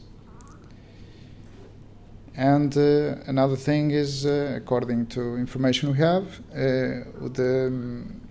the hotel outperformed the market consistently from August to December 2020, and I think this played some part into that. Also, quite positive impact. One day everybody will be able to measure this easier than today, but reduce the key cards, reduce the cardboard cardboard folders, registration cards. It's all paperless now. No printed collateral in the room, nothing to dispose. That's the advantage. And also we added in the app you can also find press reader, so magazines, newspapers were also stopped from making available that. A couple more slides and I finish. So in terms of the roadmap for this property and stuff that we're talking with Paul and the client, we, on top of the priority, is to complete the contactless, and with pre-authorization. Actually, it's the only touch point, contact point that people have. They still have to insert the card. So we're working with Planet on a pilot very soon to make sure that we're able to cover all the journey without contact points. And we'll be enhancing the loyalty program with what we call connected stay. So the client will also be able to see what stays counted for the points that it acquired. Also will connect directly to AZDS, right? That is a tool in the back to manage the loyalty program. And we also plan to run to skip YQ. We'll try. We have our own way to do food ordering with direct connection to the POS, and we're going to do a trial on that. If they like it, it's much less expensive. And we want to revisit the room control. The possibility to do not only for guest experience, but I think we can do power savings out of that. If it's only for guest experience, maybe it's not worth it, but there are use cases that can justify the investment with power savings. And this is my last slide. This is just a snippet of what is our roadmap. So soon to be released, we have this. It's a simple feature, but we noticed that in some of the implementations we've done, this could be done with tools like Allianz and other messaging hubs. But basically, it's to notify the guest that the room is already allocated, and it can go through SMS, through email, through other means. We're going to put that add that to our own platform so that we're independent of any of those other tools. We'll be extending our messaging hub to do WeChat, WhatsApp. We are having a lot of requests from Asia, and WeChat is the holy grail for that market. And we're working as well, and that's quite a cool project, to do face recognition for access control and passport check-in. It's not here, it's in the US, where those things are simpler to do, but then let's see if we can adapt it for the regulations in Europe as well. We also have, and it's the same client, we're going to have a voice activation system. It's not Alexa, it's not Google, it's something built by us for room control and, well, ordering. That's what hoteliers tell me. Ordering is the key. It's the killing app, not the room control, but it's going to be doing both. And later, I think only in 9 months from now, that's the location-based services, more geofencing. And this is going to be done for, well, first for large resorts. We already have orders for that. And it's to do, well, with promotions, with wayfinding, stuff like that, but also to do with the power savings as well. Because if you know the guest is away from the room, you can optimize power based on them not being there or being very far away. So our roadmap is, I'm responsible for the roadmap, but I don't do much work. I actually just ask clients to tell me what to do. So you're going to have the chance to do that. I appreciate that if you can. And maybe with the questions that you'll be asking the panel, I can write some notes and build something else. But if you have a project yourselves that needs some customization, some software development, or some adaptation of what we have or what we already have in the roadmap, would love to hear from you about that. Thank you very much for your time, and now we're gonna move to the panel, right? Yep. That's the panel is gonna be moderated by Brian, and I'm sure you have questions, and if not, I'll invent some. So I have a few questions that I've got written down. While you just think of some, and then if you don't come up with enough, I'll ask some more. So that's the plan.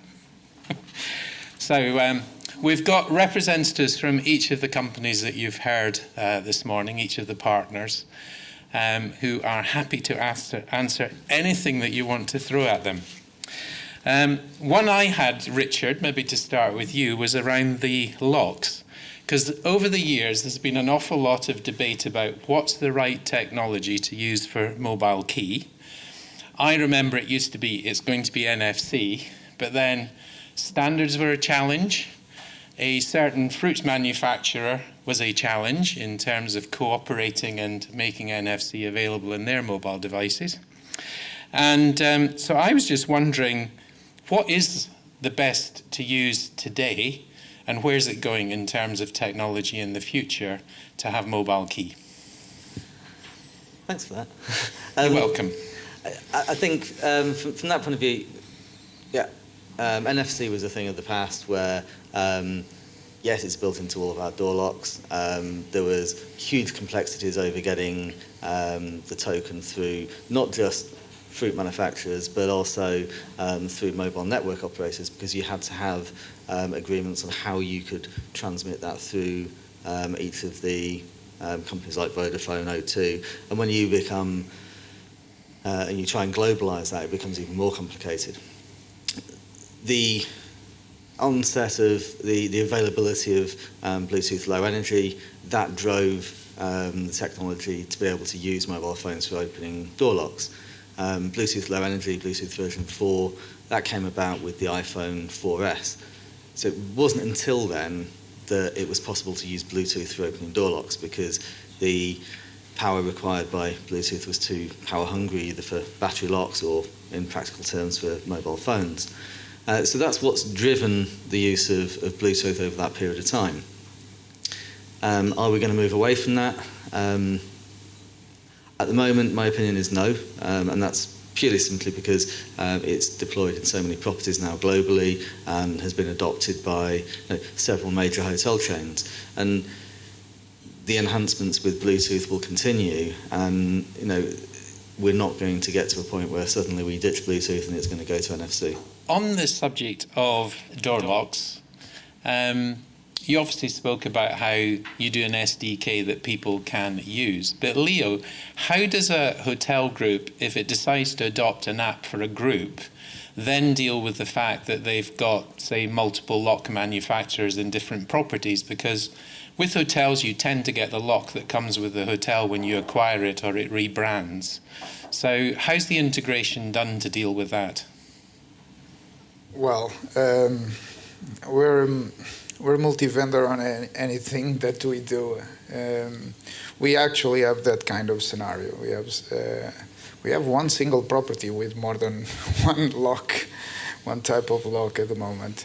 So the app itself, also with the help of the hub, but the app can have the ASA Abloy SDK embedded and can have other competitors as well at the same time.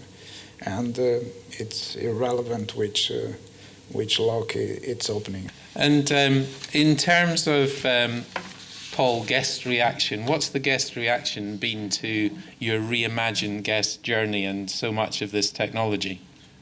Thanks. So really, when we opened the doors on the 15th of August last year, it was quite surprising on the uptake, as Leo's already talked about, and seeing that still continue to this day. So that's been great. I mean, the fact that we haven't bought any new key cards since the early 2019's one, although COVID's been in the middle of that. Our challenge has been getting the reception teams to push mobile key, because it still relies on that personal piece, and more we can do in advance of the guest getting here, the better. But the uptake still seems to be there. It varies, obviously, because occupancy varies at the moment, as businesses are getting back together, and there's a lot of groups that we're still expecting to see a return of, and we expect more people that are used to using apps and mobile keys. We're still yet to see those return. But at the moment, so far, it's been a pretty good experience, and people have been excited, especially when they could first venture out in August. They've been excited to download the app. They've been excited to use mobile key, and that's even as we've, well, especially in England, they've lifted the restrictions. People are continuing to use it. It varies.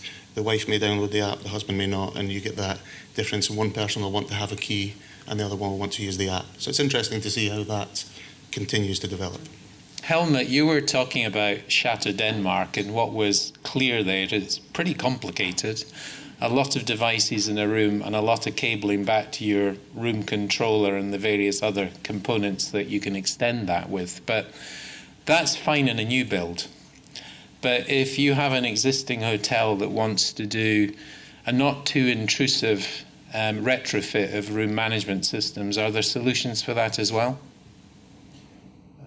Yes, sure, we do so.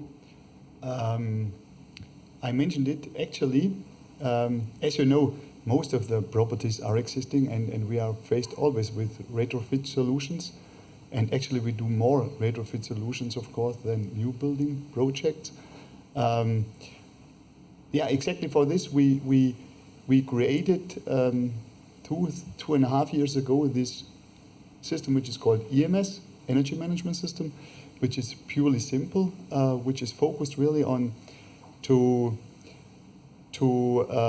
remove the existing or not existing thermostat solution. We integrate in that case the integration with the HVAC control. That's always a big topic, and of course the integration with the door lock. Because for these properties the usual case is there's no existing network for neither for door locks nor for the other stuff around, and so we combined these core components, and additional, of course, the integration with the PMS, and with this solution, it's possible. Lionel mentioned it, very impressive, to do all the things around together with Nonius, for example, and with Muse, we actually had such a challenge as well, and it was a project in Netherlands and so on. So really, with existing projects, we have a lot of experiences so far. The only point I have always to highlighting out, it's not only to snipping with the fingers. We always recommend to do a site survey to really to look into the project, what is existing, and to be in a close contact with the operator, what are their requests, what they want to achieve, and then to deliver with the partner the right solution, and to be clear from the beginning, and to do this, maybe to add this, and with this third solution, with this new EOS, Energy Operation System, and all the things around. We heard about cloud solutions, and that's exactly the way we want to proceed with this. And for such a solution, it's pretty easy to do refurbishment. It's much easier to do it with the EMS, but it depends, of course, on the requirements of the project itself. Okay, thank you. Joseph, there were some exciting new things potentially coming from Muse. I know that managing space and being able to sell space by the minute or hour. I remember when I was an IT director in a hotel group a long time ago, that was being talked about, and we're probably 15 years on and nobody's done it yet. So that's an interesting one, I think. So maybe a comment on that. I think the other interesting thing is you talked about RevPAR in your presentation. I'm a great believer that RevPAR is relatively meaningless when you have commissions that range from nothing to 20%, because having been on a senior team in a hotel group, you used to get this surprise at the end of the month when you'd sold an awful lot through an OTA and suddenly discovered that 20% of that revenue was disappearing. So what's happened to gross operating profit per available room? It's actually getting talked a bit about now in the industry a bit, which is nice. But do you deliver that yet? Yeah, so we're changing our thinking around not just the available room, but actually the value of the guest ultimately, because everything, as I mentioned in my presentation, is actually centered around the guest. That's the ultimate goal for us, and so therefore we not only want to maximize the revenue that's available for the real estate that the hotel has, but also to have a lifetime value of a guest, the average value of a guest, and actually being able to allocate them automatically based on those criteria. And with regards to the spaces and time units, it hasn't been done so far because it's really, really complex. The cutoff points of where one time starts and another time ends is really, really difficult. But we felt, again, that to allow hotels to diversify their business in an efficient manner, we need to provide that level of functionality, and it needs to be effortless. It needs to be seamless and behind the scenes, and to deliver that value. And that's what we're concentrating on, really, to really deliver value for the hotels and the guests. Do you still musing over that, or do you see a way forward? No, we do see a way forward, definitely. It's really, really progressing now. We have our first, I think it's day use, we've released in the last couple of months. We're now looking at the long stay, and then we're cutting down by the hour to the minute. Because what we want to deliver ultimately is, even if someone's arriving by car, they can actually buy that space as part of the package. And actually that goes beyond this now. We want to get away from reservation and actually think about it more as an experience. So every guest, every member or a customer of a property owner even moving away from hotels, is paying for an experience, and this is where we need to get to. And that has then multiple opportunities for hotels to make more revenue, including in the future having charging units that are being sold as part of the experience, and so on. Okay, thank you. Is there any questions from the audience for the panel? Thank you. My question is for Planet.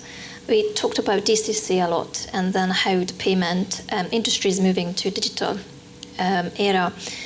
Is Planet working on to provide DCC at an e-commerce platform rather than a face-to-face? Yes, and that's live today. So there's two components of currency conversion. One is electronic DCC, and the other element is multi-currency pricing. So both are enabling the guests to actually pay in their own currency, but two very different experiences. Both leverage the ability to pay in your own currency. So both of them are today live for that e-commerce and digital experience. Thank you. Go on. And that's for Nonius. The app is amazing. It's very impressive. For the roadmap, potentially, you are still relying for the PMS to send the invoice out to the customers.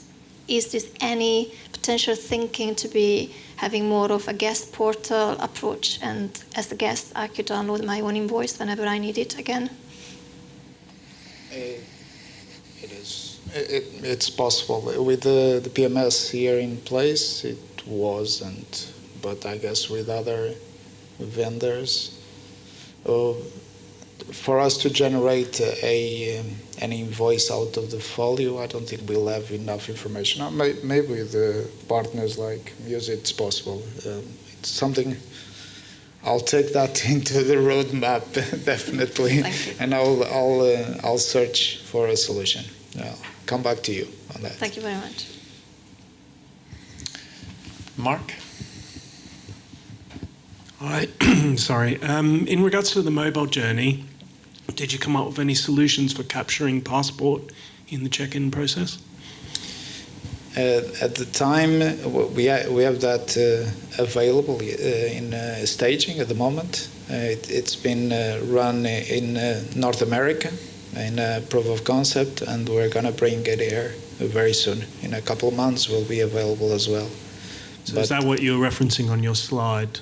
So like if I'm in the Middle East or something and I need to capture the passport information, is it going to like read the passport information from a photograph or something like that? It's actually configurable. There are clients that just want the picture and to be taken, and then they need to record it and send it to border control. And that's one option, and it's available. That one is already available.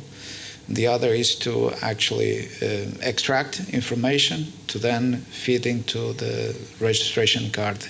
That is not ready yet because we found problems. It's frustration.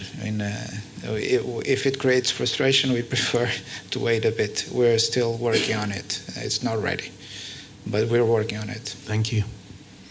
And David? Probably back to Nonius again.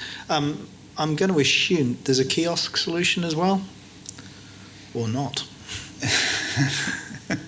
Good question. We have a solution for a kiosk, but it's only available for a few PMSs. And we do have a solution like that. The big red one? Sorry? The big red one? The big red one, not yet. Didn't think so. Okay. And the other question was in terms of just the app. Because I work for an independent group, we avoid apps, anything that requires the customer to download. Is there anything in the roadmap for it to become fully cloud-based, HTML5 or whatever? Most of what you saw, it's possible to do without the app. There are three things that the app still brings you that is difficult to do on web. But 90% of what you saw, it's available on web only. And much more, actually. There's much more than that. Probably 30% what you saw there. There's one thing is mobile key, because you need to act, because of security, because of the SDKs, the way the SDKs are built. That's one. The other is push notifications, which is, you may neglect that, but to have an app and actually to receive promotions, indication of something is ready, that cannot be done on web only. Right. So it's a channel like SMS or other channels. It's a valuable channel, and that can only be done on a native app. The third is we do voice on the app, and that's the third one. So those three will remain native. All the rest is if it's not available, a big percentage of it is available, and everything is going to be available soon as well. And then one thing that, if you allow me, that kind of sentiment is very common in the market, and we had not that we had to educate people, because you guys know more about your business than us, but why not try it? Because you saw, it's 5 weeks, you have an app. Yeah.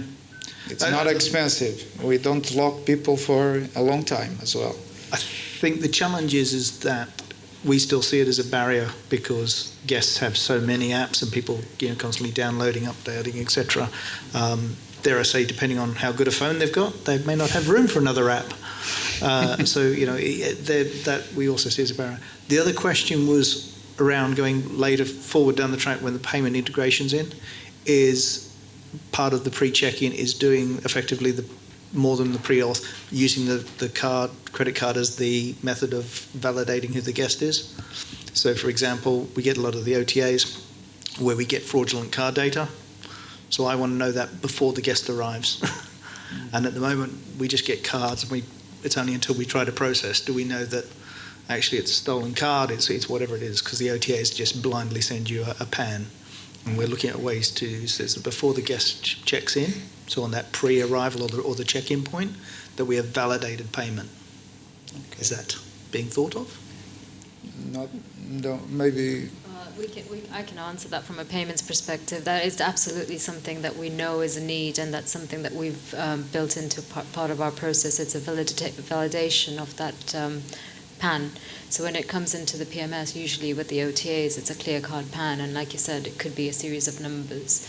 And before we tokenize it, we do have a facility where we validate the card. We don't check whether there's enough funds or anything, whether there is it's a valid PAN. Okay. So that is something that, as a by valid, company, would that mean if it was on a no acceptance list? So it was on a knock list? So we don't do, when you say a sanctions list or a PEPs, no, that's not something that we do currently. But we have heard from a lot of our merchants that is increasingly sort of more than just a validation of the card. It's actually, is it on some kind of blacklist or whatever it is, or fraud or stolen? Because you see it on the last, because people use the OTAs because they don't do the validation process. Correct. They do the last minute booking, so you've got your late night arrival, and you're vulnerable usually until 10 o'clock the next morning, and by then they've gone. So you process it, it'll go through the payment portal, and then you get the decline. You want to add something? Yeah, I think basically we've seen this also in the US as a much bigger problem for that market with regards to ID validation and actually who that is. So we are, for example, working with some partners that can easily integrate into the PMS to deliver that identity service, which is outside of the kind of validation of the credit card, but it's actually connected to the identity of the person rather than whether it's just a fraudulent card as well. Leo, does the mobile check-in process address this in any way? Not at the moment, but it's another note for me. I'm getting lucky today. Okay. We've got time maybe for one more question. Does anyone have one? Okay, clearly you want lunch, so that's absolutely fine. So thank you for attending this morning. Lunch is going to be upstairs in the restaurant, so I'm sure Marissa and team will guide us to where we need to be. And then if you told Marissa that you wanted to go on a room tour after lunch, then they will take place then. And also your goodies you can collect either after lunch or after the tour before you leave today. So thank you very much.